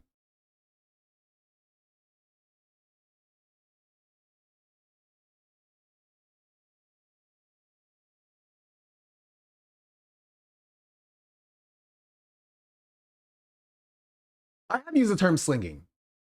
Hold on. I used it with what's his face? Chud Peanut. The word peanut.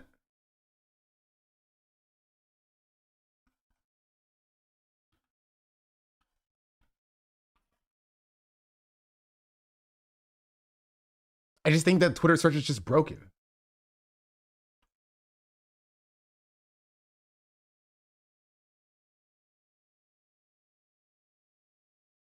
Yeah, Twitter's just so cooked. Angie, oh no, yeah, Nixon's. Oh, okay, she's gone. Anyway, sorry. Let's go back to this. They won't have a choice. They'll be stuck there. It'll be fan Emily, which fan will have an intervention. We'll tell her to stop being the slur slinger. That's what they call her on Twitter. She wants. Listen. She's slur slinging. Fan got in with the wrong crowd, aka a bunch of gamer boys. I'll call you out, and they've all started saying the R word, and then fan started saying the R word, and I'm like, what happened? What happened, fan? Stop it. So anyway, we're gonna have a live fan intervention where we're gonna say about why saying the R word is offensive to some. Yes, exactly. Okay. Yeah. So live fan intervention. I mean, W. That's good. That's positive. That's what happens. She's been saying it. Listen, I don't need to. I'm not gonna look a get towards the mouth. I'll take the W. If this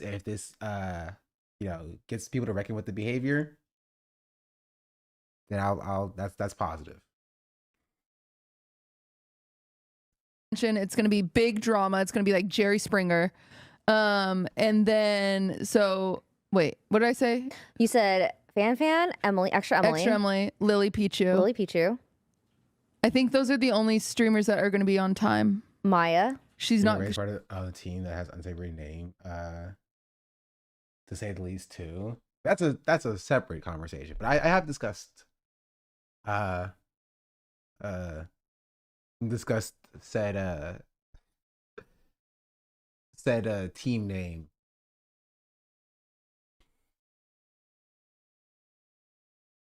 I have elected. I don't know if you've noticed. I've elected to shy away from discussing like the wider Twitch space for a while now. I think we talked a little bit about it with Streamer University, but we haven't talked about it much. This President Dave guy really hates Epstein. I mean, didn't he make like a whole like thing about he made another video about Destiny? And this was 2.5 hours long? Jeez, freaking Louise. I wonder if he talked about Destiny slurs and I get mention. Hold on. There's no transcript. I can't check. Dang it.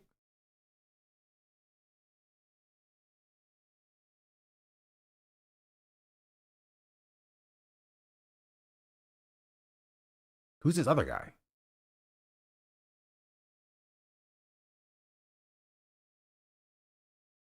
See, Bonerbar's got to mention. Listen, anybody who hates Destiny is the, W.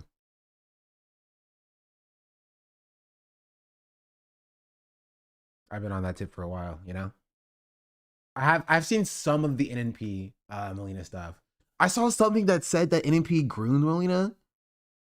Did I get clip farmed and captioned? I don't know what that's about. I just read Twitter captions sometimes, and I sometimes keep scrolling. Got married when she was 19? What? She was 16. They met when she was 16. What? It's been known, just not talked about.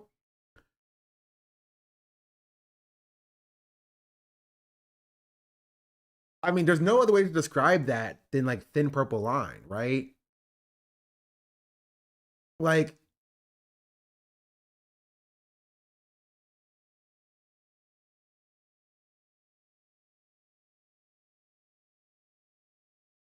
how old is he?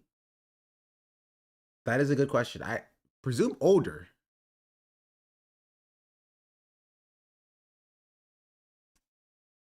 $23.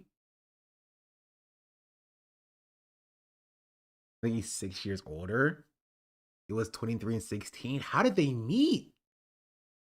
Like through Twitch?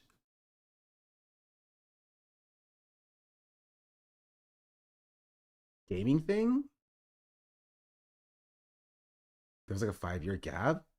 What's the purple line? I googled it, but I don't guess what you mean. I mean, I don't know if you googled it correctly. You have to look up the Urban Dictionary definition. That's the one where I coined it. Thin purple line. Just, you know what? I'll look it up for you. I got you. Thin purple line.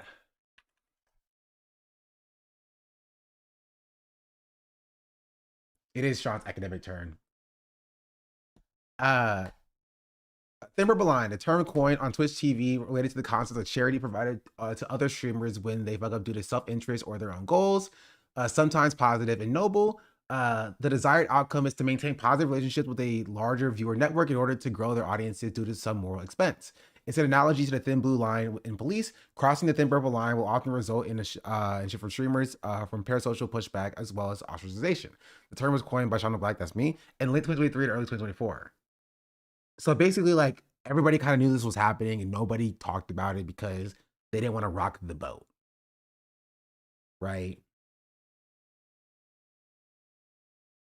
And I've been discussing, as you know, this was coined last year, but I've been discussing this for like since I was started on Twitch, since 2023. I've been calling out this behavior for a long time. And it's been consistent, right? Streamers just kind of let their friends just kind of get away with stuff because they're friends.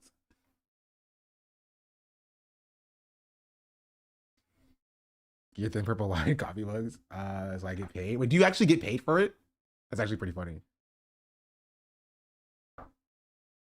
Riding the purple fence is another way to describe it. Non JK. Oh. Wait, who gets paid from that? Don't buy it then. Gosh darn it. If you don't get paid from it, I don't get paid from it. Don't buy that merch, bro. I'll make the merch and we can split it or something. Because, like, that's wild.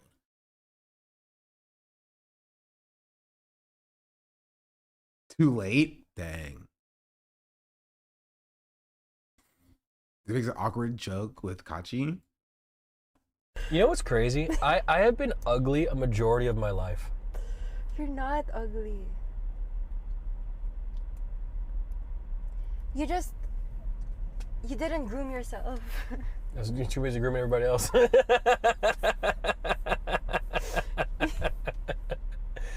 I laugh at it because it's not true. Nick. I live like a capitalist every single day, Shank. I live as a capitalist, okay? I live when I believe. Official Sinelli just subscribed. I feel like, okay. I feel like it would be taken like a tad more seriously. You know what I mean? If you're being hit with like grooming allegations, you know what I mean?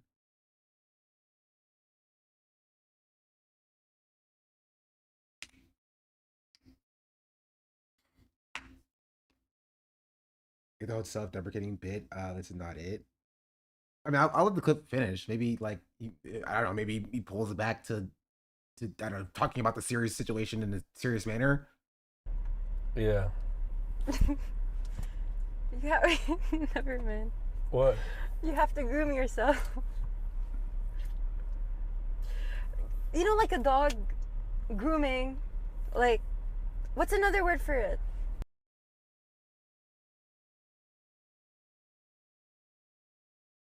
Yeah. Does somebody have the she was 16 thing?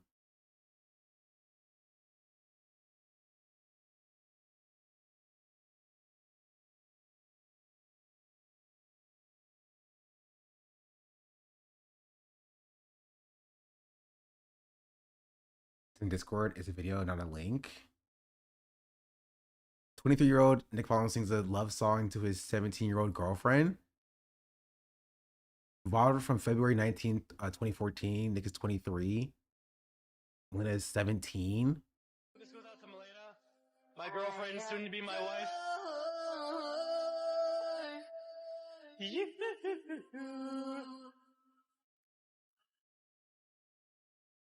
I love lying next to you. I could do this for eternity. You and me. We're meant to be in holy matrimony. God knew what he raped, what he was doing. Is that Discord in the video? So I'd have to download it to see it on Discord. I can't do it.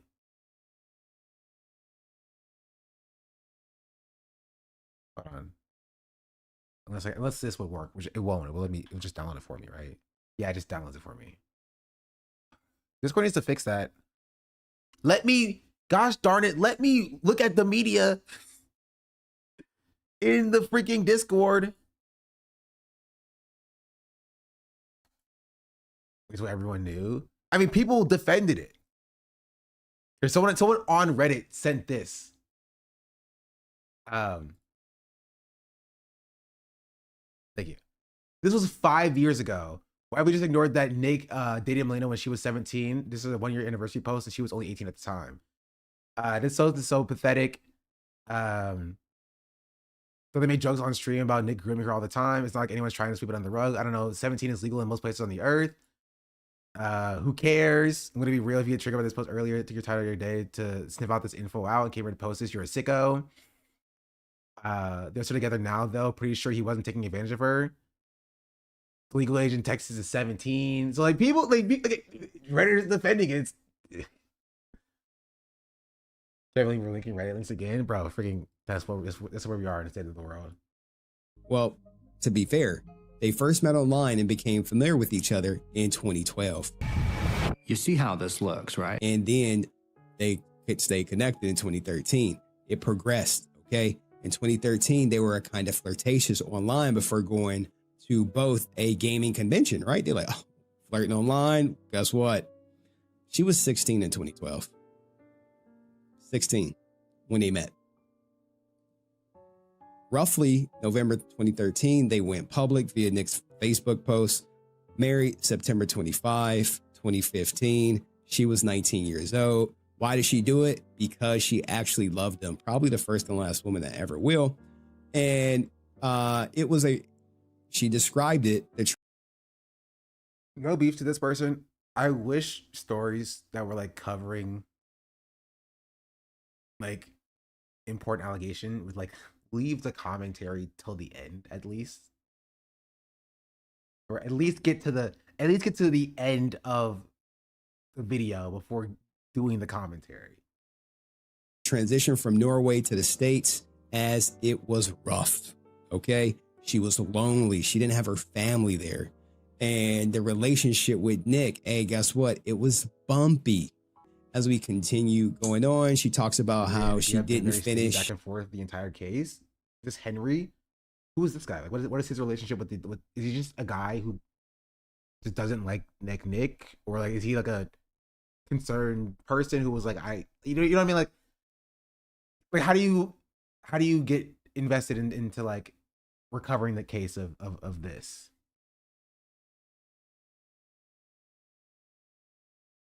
He's like drama tuber cover XGC2. Oh. Like high school, she went up to the equivalent of the 10th grade. I just think it's strange that like, I don't know. I think if you're like, I mean, people were like hanging around him and stuff, right? If you know that Nick is like 23 and you know there's like a 5 or 6 year age gap between him and his girlfriend, you gotta start counting on your fingers a little bit, right? You're like, hey Nick, this is your girlfriend. You're like, yeah, like, cool. How is she? Or like, like, yeah, like, how much of an age gap is there? It's like, yeah, it's like a 6-year age gap between us. I'm like, okay. It's 20, 23, 23 to 22, 22 to 21, 21 to 20, 20 to 19, 19 to 18, 18 to 17. That's sort of strange. You know what I mean? Like, at a certain point,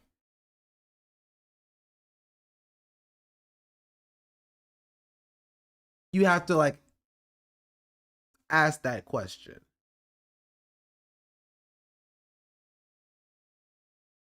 Right? Or at the very least, if you know Melina, and you're like, yeah, we've been dating for 7 years, and she's 24, you're like, 23, 22, 21, 20, 19, 18, 17. You know what I mean? Like, at a certain point, you're going to have to start, like, asking some questions.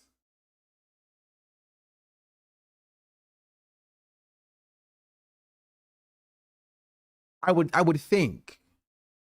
She was year 10 in Norway, so she's not the most, so what you want me to get? Yeah, if you will. How does not come up? This is a good question. Like, do you not, like, ask your friends about, like, their partners? Are you not like, hey, so, like, how long have you been together? Like, what do you do for a living? Is she not gonna be like, yeah, I'm in high school? Like, I don't know her situation. I don't know if she was in high school at 16 or 17 or whatever. But like, you'd ask these questions, and so I think it is a little bit strange. It's a little bit strange. Okay, but she made the trip. She came to America. She describes, how their relationship began. I don't know.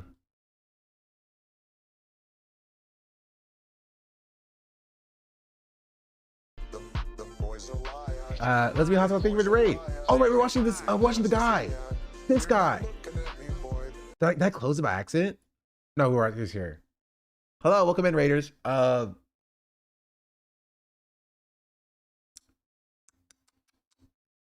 watched Wade cover the lawsuit. It was really good, his perspective. And some of the chat comments on this video are disgusting. How so?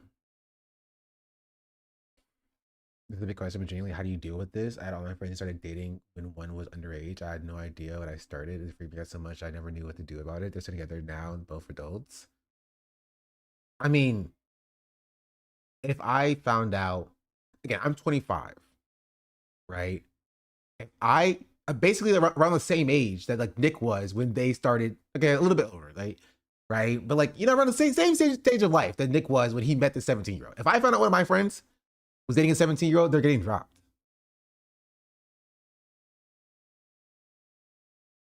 You know what I mean? Like, I just won't talk to them anymore.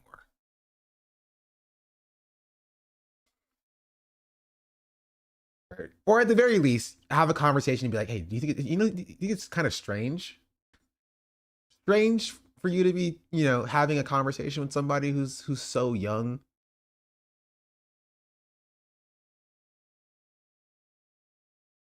Offer support to the person they're dating too? No, don't talk to that person at all. Just try, if you can, get them out of there, right? But you should not be conversing with that minor either. This is you. If you need to take it to a trusted adult around that person, right? But like, don't involve yourself with the worst thing you do is like, add a second adult to a you know what I mean, to a dynamic with a minor. Now you know what I mean? Now you have this 17-year-old who's dating this 23-year-old, who has this other 23-year-old talking to this 17-year-old, trying to get them to stop dating this 23-year-old, right? Because it's bad for them. You know what I mean? Just if you can get that 23-year-old away from that minor, if you can't, you know, try to talk to a trusted adult around that child, but like, so I mean, not get involved with general responsibility and see if you can get them out of that position, not you directly involved. First with the minor, just to say that he's a creep and talk to a trusted adult. I mean, but like, again, I don't think if you can talk to a trusted adult without involving the minor, that is what I would like. That's what I would suggest. Right, but like in best case scenario, you wouldn't have a way to contact that person anyway, right? Because your friend shouldn't have been able to contact that person either. It's a child, you know what I mean? Like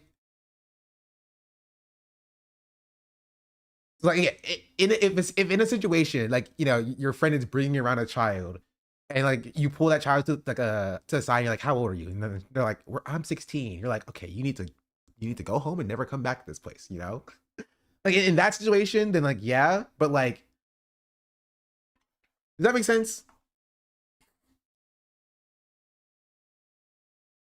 I don't think talking to the child is bad though. Yeah, but what you don't want to do, right, is you don't want to like, you don't want to reinforce those same systems just so you can like warn the child. You feel me? For me being groomed, nobody offered me support. Yeah, but I don't think it's the role of a friend of the groomer to support you either. Right? Per se.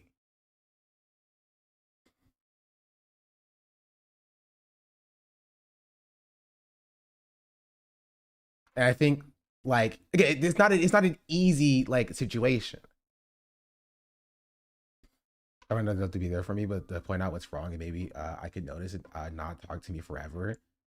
Again, but the way that we structure society, best case scenario, you don't have adults that you don't know, like coming up to you and talking to you and conversing to you in the first place, right? So as like a friend of the groomer, you wouldn't even be in a position to talk to that person holistically, especially online, right? If take Nick and Melina, right? If you're a friend of Nick and you know your friend is talking to this person who's like underage online in freaking Norway. Like I guess theoretically, like, if you are like already friends with this person on I don't know. Or the friend of the groomer is to stop being friends with the creep, then there are red flags. Yeah.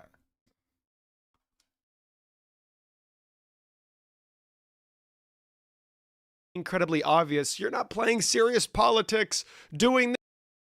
I don't know. It's not a easy situation to litigate, right? But it's not necessarily your. I think if they think the same, then they'd never check the friend that's doing the grooming.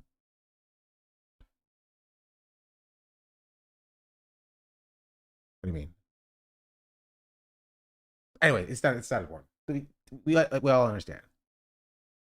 You don't want the child managing everyone's emotion and being pressured to do anything. The child should be protected by the groomer being removed from their life. The groomer needs to take action, not the child. Yeah. Recap on the video.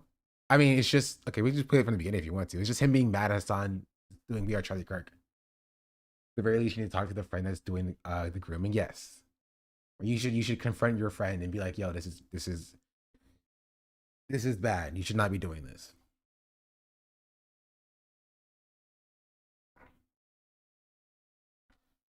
This shit in public.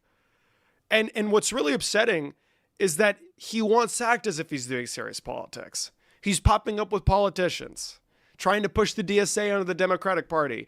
And that makes us look bad because Hassan is not popular. He's not favorable. He said so many disgusting things in his past that are likely to just be recycled and used against us, people that completely disagree with him, for years, even following the midterms, because Lord knows this guy is still going to be around. And if you take an even closer look, just to add the cherry on top, he's wearing a Mao Zedong suit. And I know it's not the real name. It is a Mao Zedong suit. This is a communist wearing a Mao Zedong suit while singing We Are Charlie Kirk that has clips circulating online where he's saying it's okay for the capitalist women to get date raped and America deserved 9/11. What the fuck are we doing, bro?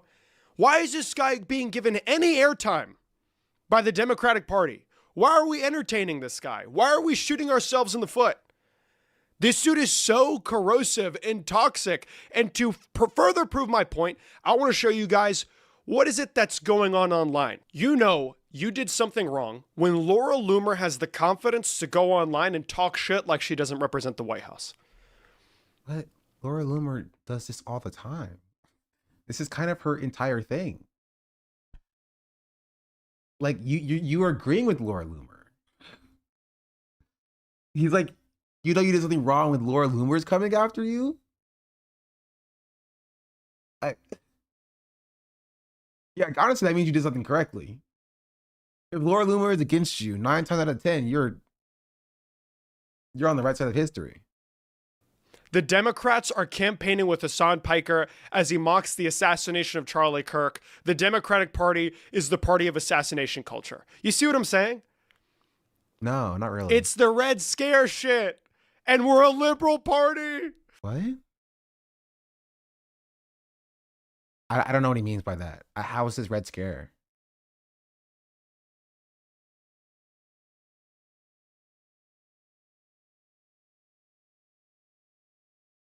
I don't understand. He did do the Red Scare, but like I don't understand like how, like, you know what I mean? How like Hassan is like aiding in Red Scare. I'm confused. I'm confused. Our guys are Kamala Harris, John Ossoff, James Talarico, Abigail Spanberger. What the fuck are we doing? Why are we shoulder to shoulder with this guy? And just to keep on going, let's look. Who is talking about this? John fucking Doyle? Far right loser? Let's keep on going. The social media, 5.5 million views. Myron Gaines, everybody. Yeah, these people are evil fucking pieces of shit. What do we do? Wait, I'm confused. So if bad people are against you, then you are also bad? By proxy? So if bad people are talking about you, then you are also bad.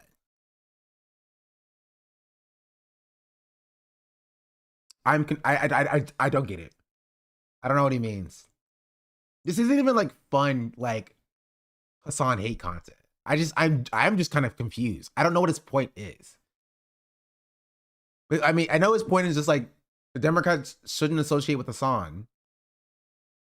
But like, I don't understand his reasoning. Because Laura Loomer doesn't like him? Yeah, Laura Loomer doesn't like anything to the left of like a Nazi. So I'm confused.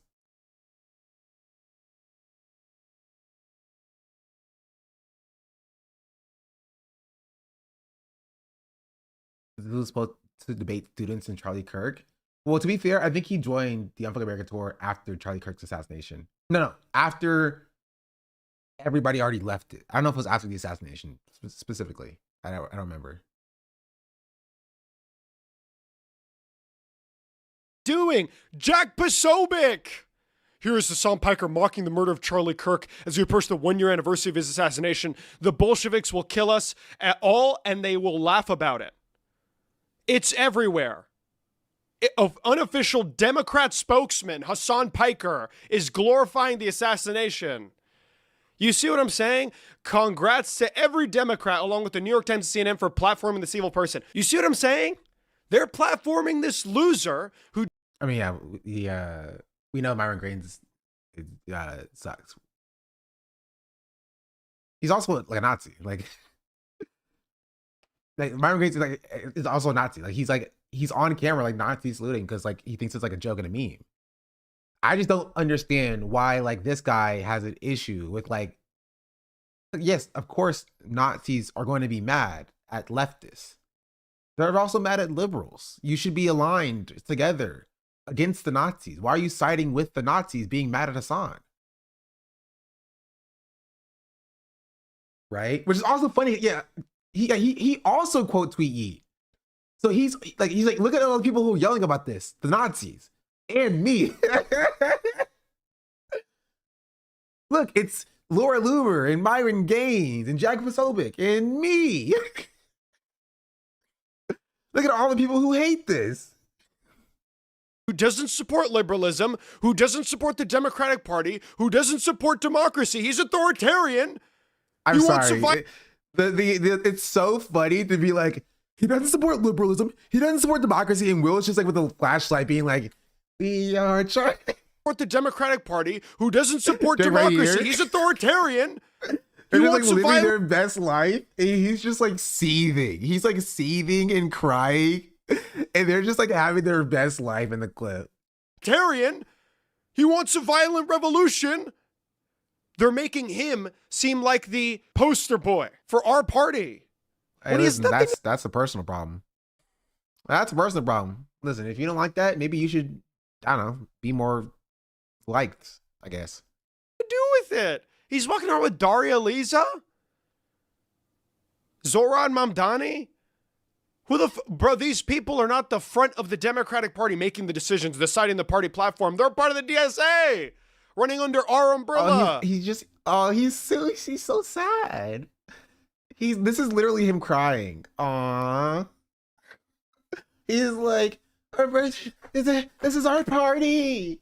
This is our party. Why is everybody paying attention to them? This is our party. This is not their party. Why is everybody talking about the DSA? Everybody's only talking about the DSA, and everybody's saying how great and awesome Zoran Mamdani is. And they're only talking about Hassan Piker, but like, what about like good neoliberal politicians like Kamala Harris? Why is nobody talking about Kamala Harris? Did somebody say New York? Mamdani, no! No, Mamdani, nobody said New York. Please leave. Please. It's just literally, this is him crying. He's like actually crying. He's actually crying. He's like legitimately crying. He's legitimately crying because like the DSA is gaining prominence in the Democratic Party and he cannot stand it. It's really funny. That is really funny. I'll just sit on screen for a little bit. I'll let it sit there for a few seconds so you can absorb it. It is genuinely hilarious.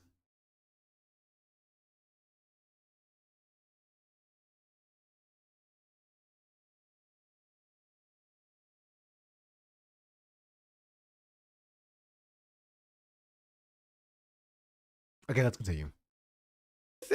He's walking around with Daria Liza? Zoran Mamdani?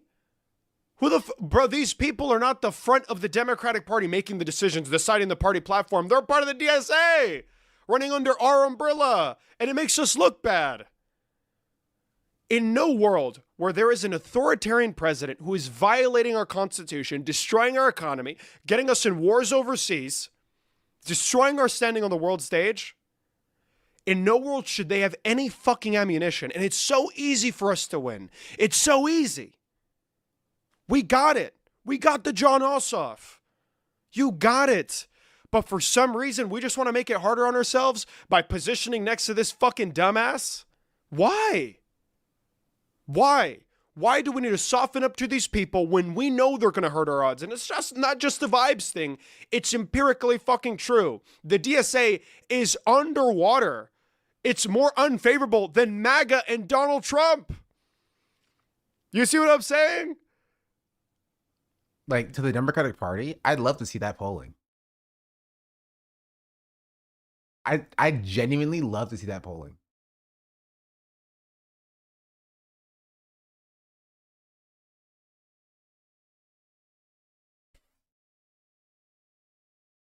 CNN polling show DSA is more popular. Not to start sobbing again. Bro, if he breaks down crying, I genuinely don't think I would hold back my laughter. The opposite, he's conflating DSA with the party while whining about how they aren't the same. So on one side of the mouth, he's also describing authoritarians taking over, so no elections. Also trying to make an electability argument. He's a very special kind of stupid child. I mean, yeah, he's a liberal, like he's a young liberal. So like that's a very specific kind of idiot. We need to disavow this guy, distance ourselves from this guy. Go forward, by all means. Good luck. Use your motion. I believe in you. Lead the charge. I believe in you. Surely you will be able to do this.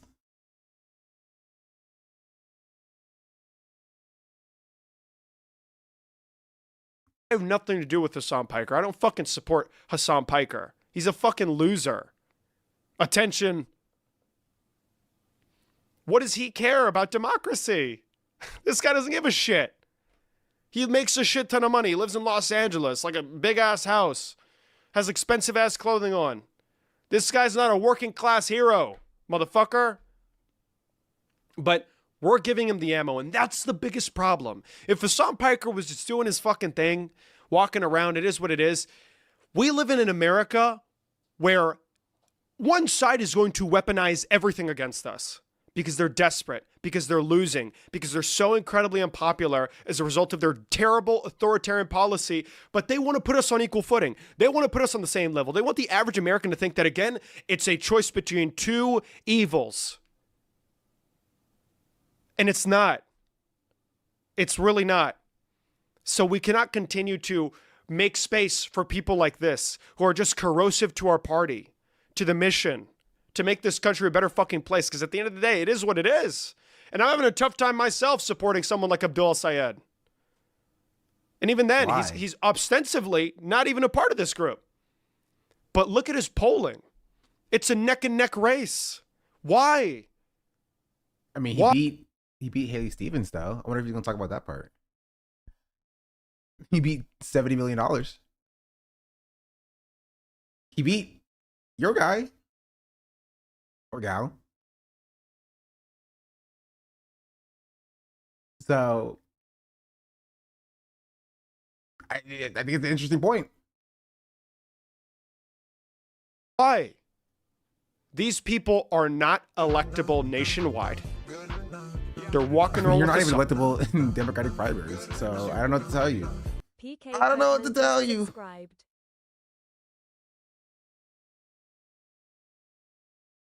Listen, you gotta hold that. On, and they're making everybody. David's polling is that he has 7K subscribers and 6K views on this video. True. And the Jube, he's a Jubilee guy, so he must know. He must know what he's talking about. Pika Pokemon Theme of the Prime.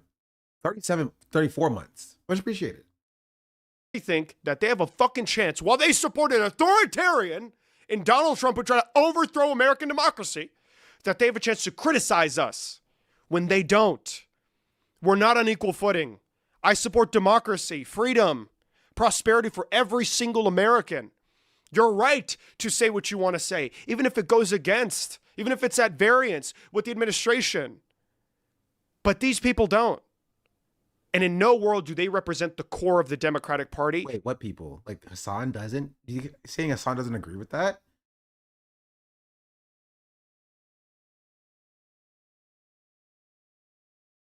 Yes. Oh, sure, okay. And don't get it fucking twisted. So, just to be clear, I disavow this motherfucker wholeheartedly. Well, I support politicians. That's good. I was starting to wonder.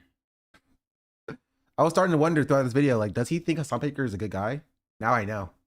I'm glad he made it clear. I almost got through this 10 minutes, 11-minute video thinking that he actually liked Hassan Piker. You know, glad we know David Mauricio's thoughts on Hassan Piker. Some random influencer. He's not at the core. I support politicians, you know, not some random influencer. He's not at the core of the Democratic Party. He's not a fucking spokesman. Okay, then why is he talking about him? Right? He wants to have his cake and eat it too.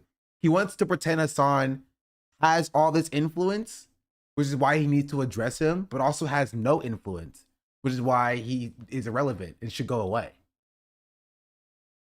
Which is it? Which is it? If Hassan has genuinely no influence, is just a guy, then there's no reason for you to talk about him, right? But if you live in reality, you do realize that like people are talking about him. People are discussing him. He does have an audience. His audience is growing. His notoriety is growing, right? A lot of the candidates that he is supporting are winning, right? A lot of normie people who don't usually turn out for like left-wing policies, right? For socialist adjacent, socialist style policies are supporting those policies. Even if you're a liberal who hates those things, you have to kind of ask yourself why.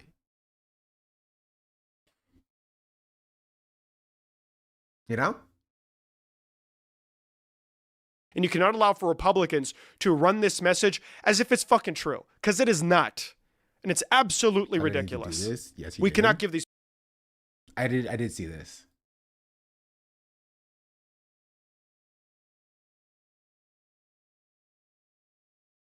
How much did they pay you for this fake average little man? Oh, really?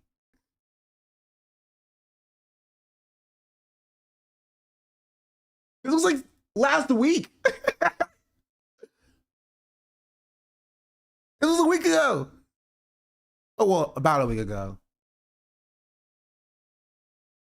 He responded? What did he say?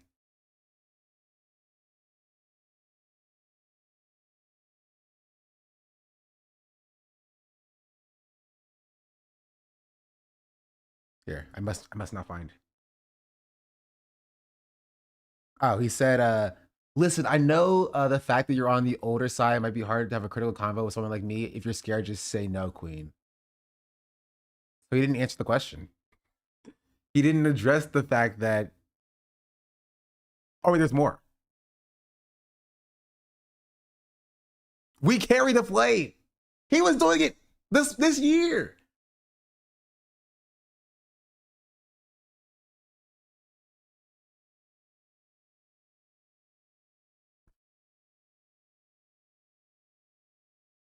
He wants the clout. He just wants clout. He didn't even engage with this. The fact that he was doing the exact thing he was criticizing Hassan for. Like verbatim, the exact thing. He couldn't have at least deleted the tweet. He couldn't have at least deleted the tweet first. He has a tweet that said, we carry the flame. He went those 10K on Twitter. He didn't even get 10K on Twitter. He got like 5K. No. 2K. No. 1K. He got 1.6K. Bro, I can sneeze and get 1.6K.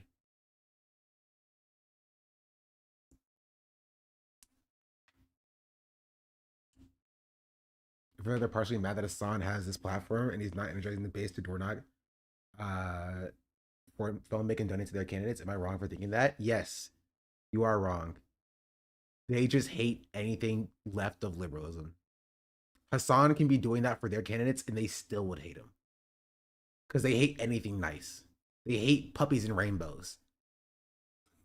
As long as it's not enriching them in their pockets.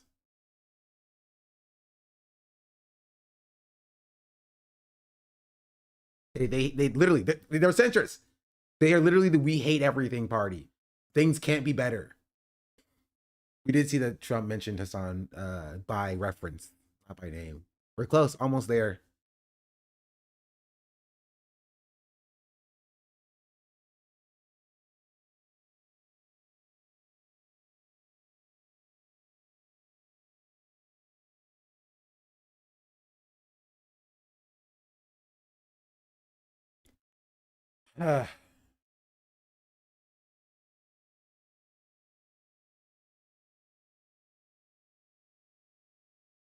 Yeah.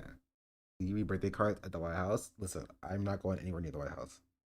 Trump named Justice Sani might actually get invited to the big networks rather than just talked about. Maybe. I mean, Hassan's been invited on big networks before. But I mean, you're right, actually. In this recent turn of events, Hassan has not been on like many like big networks. He did a few years ago. But he hasn't been on many. He used to be on a lot more. Like he used to go on talking about like where should the Democratic Party go and stuff. You know what I mean? But he hasn't like gone on and been like, you know, y'all are talking about me, let's start kind of thing. You feel me? 10-7 is why. I mean, yeah, because I don't think they had like a Julian Reed back on either. They don't want him to get on and drop a Free Palestine.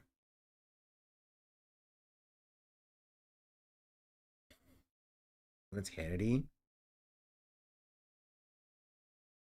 DC Zionist came from Mark Ruffalo on Twitter. I saw Mark Ruffalo be based. Mark Ruffalo falls into a very specific category of liberal that Ta-Nehisi Coates also falls into, which is like, I think the actual moral liberal. There's not many of them, right? But somebody that's like not like a socialist or whatever, but like genuinely will see atrocities and are guided by their morals.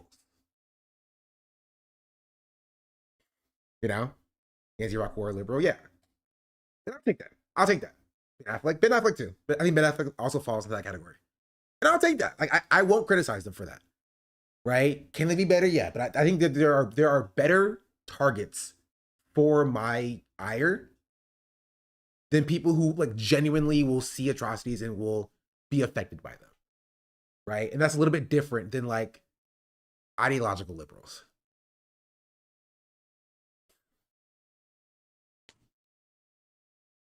He's like he made his gajillion, so we don't have to worry much about his livelihood. He's a socialist, I believe. Mark is the type of guy always the leftmost position. The current environment allows without getting black entirely. I don't think Mark is a socialist. If you drop your hate campaign against me, then no. I don't know if I would consider like Mark a socialist. Right? Socialist. I think socialist recently has kind of operated like anti-Zionist, which is like it's gotten very nebulous as a term. It means a very specific thing. Right? It does not just mean somebody who is progressive, right? It means somebody who believes in the economic system of socialism.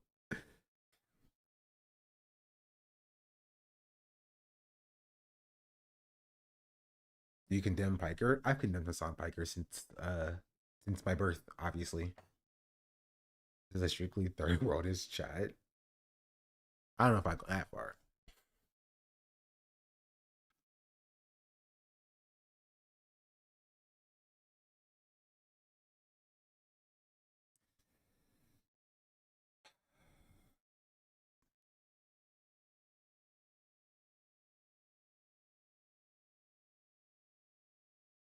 Yeah.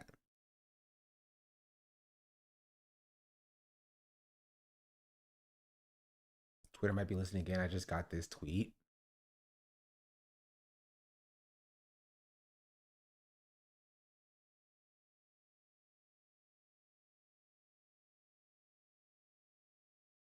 Evan played out Mark Ruffalo since 2016 protests the DAPL along with Standing Rock Suggs Tribe. He brought us solar trailers and powered encampments, and he wrote an op-ed in The Guardian. I told you. Mark Ruffalo he's a real one. Right? I he's where I would describe genuinely as an ally to the movement. Right?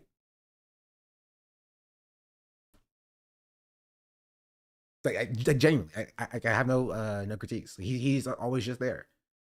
I would still classify him as a liberal because, like, ideologically, I would put him in the liberal bucket. But like, I think he's an ally.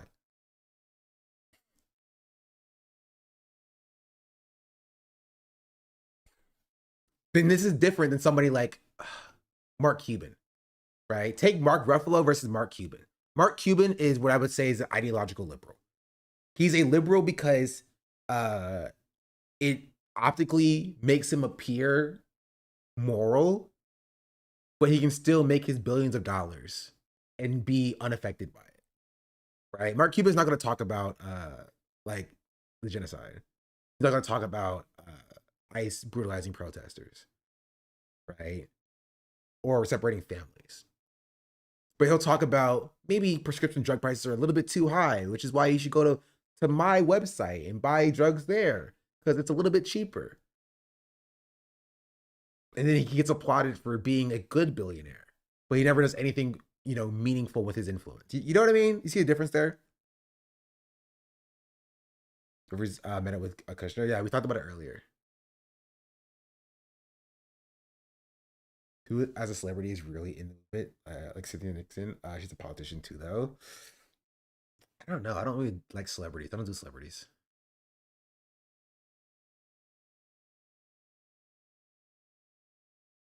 I don't know. There's a few celebrities that they bankroll like nonprofits and give like funding to nonprofits and stuff. Mark goes to events and stuff.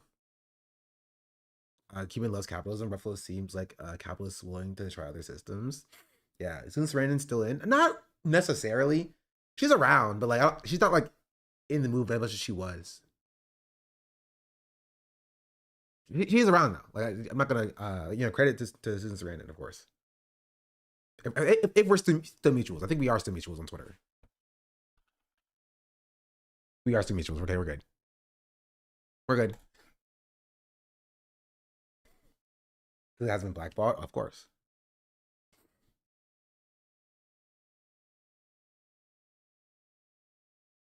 She does go to show up at an event sometimes. To be fair, she's 80. Yeah, that's just yeah.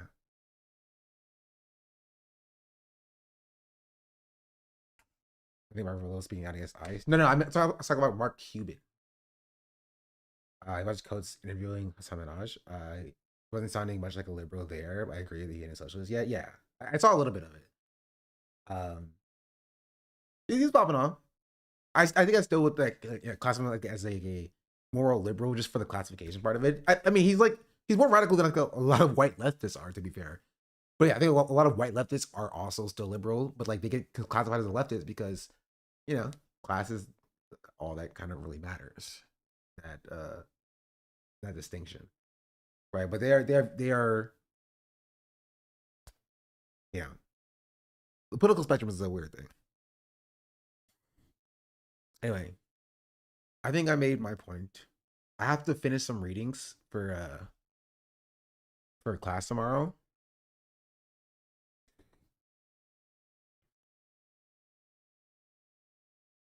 I'm pretty sure. Had a class today. It's Sunday. Your class is on Sunday? Where do you live? Actually, don't dox yourself if you don't want to.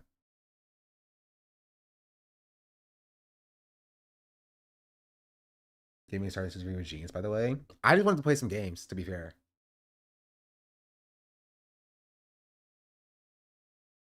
People have become leftist after agreeing with one policy.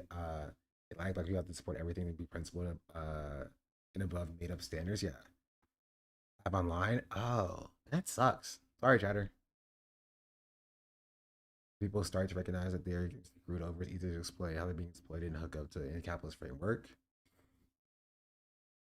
Indeed. Funniest part to talk about though is because people came for Abdul and for Angie for saying that they're not socialists. But if I'm being real, I don't think AOC is a socialist either. I also don't think Bernie's a socialist. I think they're democratic socialists in name, but I think they're capitalists. They're pro capital.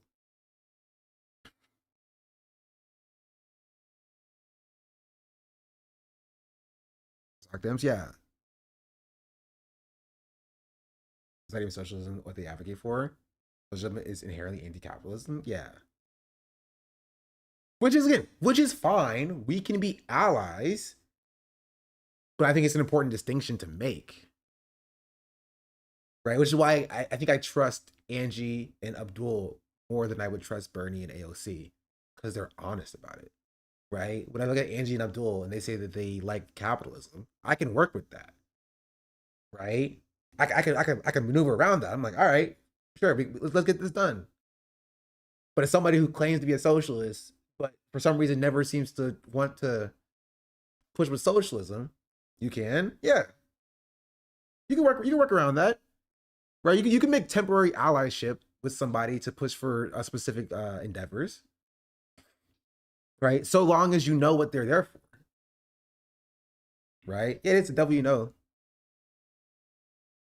right? But like I think it's better to work with somebody who you know is like a capitalist per se, to push for your own ends, as opposed to trying to work with somebody who's a socialist who for some reason seems to always get in the way of trying to push socialism through, right? You're like, guys, we all want socialism, right? Yeah, let's push. And you're pushing, you're like, I feel like not everybody's pushing. Are we all pushing? Yeah, we're all pushing. You're pushing? Yeah, no, I'm pushing. You pushing? Yeah, I'm pushing. You're pushing, and like nothing's moving. Because you realize the two people next to you aren't actually pushing. They're saying they're pushing, but they're not actually pushing, right? If you're pushing by yourself, you're like, oh, this isn't moving. You see somebody over there, like, hey, can you come over here and temporarily help me push a little bit, right? So when they come and they help you, they push, things actually start to move a little bit, and then they leave, right? Somebody else comes and they help you, you push a little bit, and then they leave.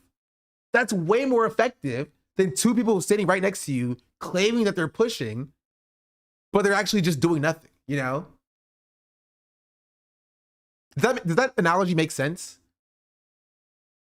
Right? About how like working with somebody who is open about their ideological leanings is easier than somebody who's like lying about like where they are, or at least misrepresenting like where they stand. Obviously, best case scenario is if they're actually socialists and we're actually moving towards the same goal.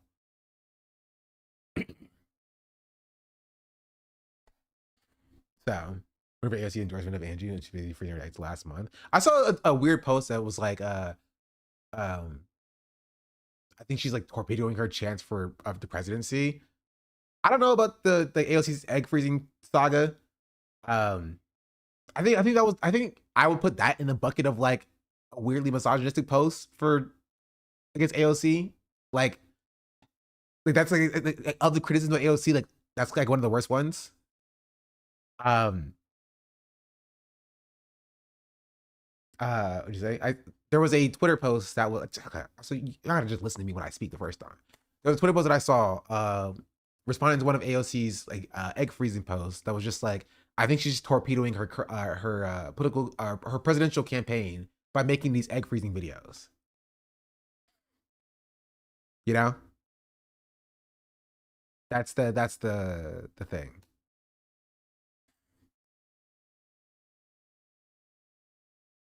And so like all the critiques to make at AOC, I think that's a silly one to make. But you know, her endorsements are stupid. Really dumb. Who said that? Or literally just a random Twitter poster. I think he got some likes though. I don't remember. So where people will start protesting about her breaking things off with her fiance. I'm surprised it hasn't happened yet. Endorsement King Jeffrey, the regular anti-socialist, would push socialism on. To be fair, I would put her in the anti-communist box. I wouldn't say she's inherently anti-socialist. I just don't think she's pushing socialism forward in the way that people claim. She did have an anti-communist take though, which was bad.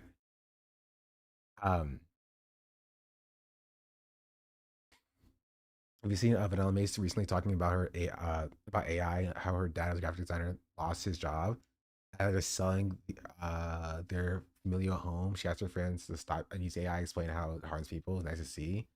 I did not see that. That is very sad.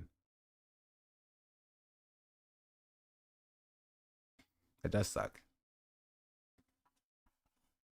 It's going to be a lot worse.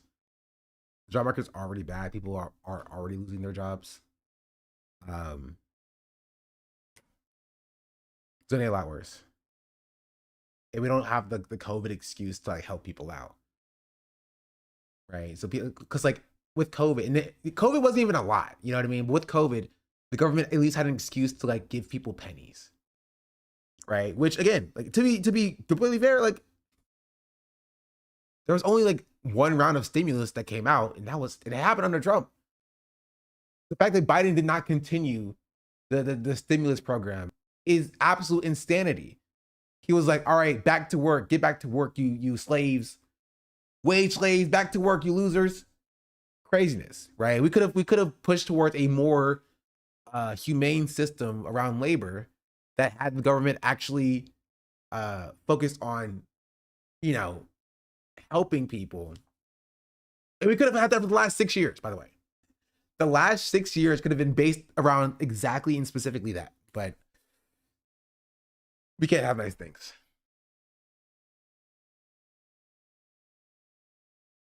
Can't have nice things. You're still doing home sleeps too. Yeah.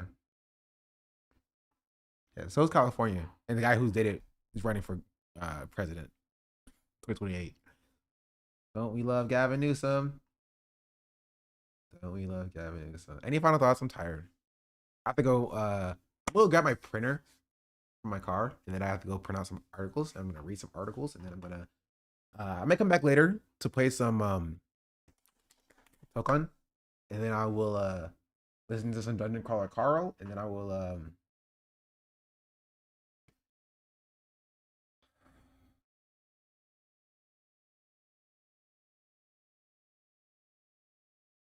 I don't know what else I'll do. I'll figure it out. Coming from work, thanks for getting through my day. You're welcome, chatter. But don't get used to it. You're gonna have to find something else to get you through your day. See you on Sean 3. Sean 3 always only gonna come when there's something interesting to talk about. I don't have anything interesting to talk about.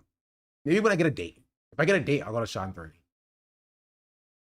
So I know what the third channel is. Listen, if you ain't find it now, I don't think you're gonna find it, to be fair.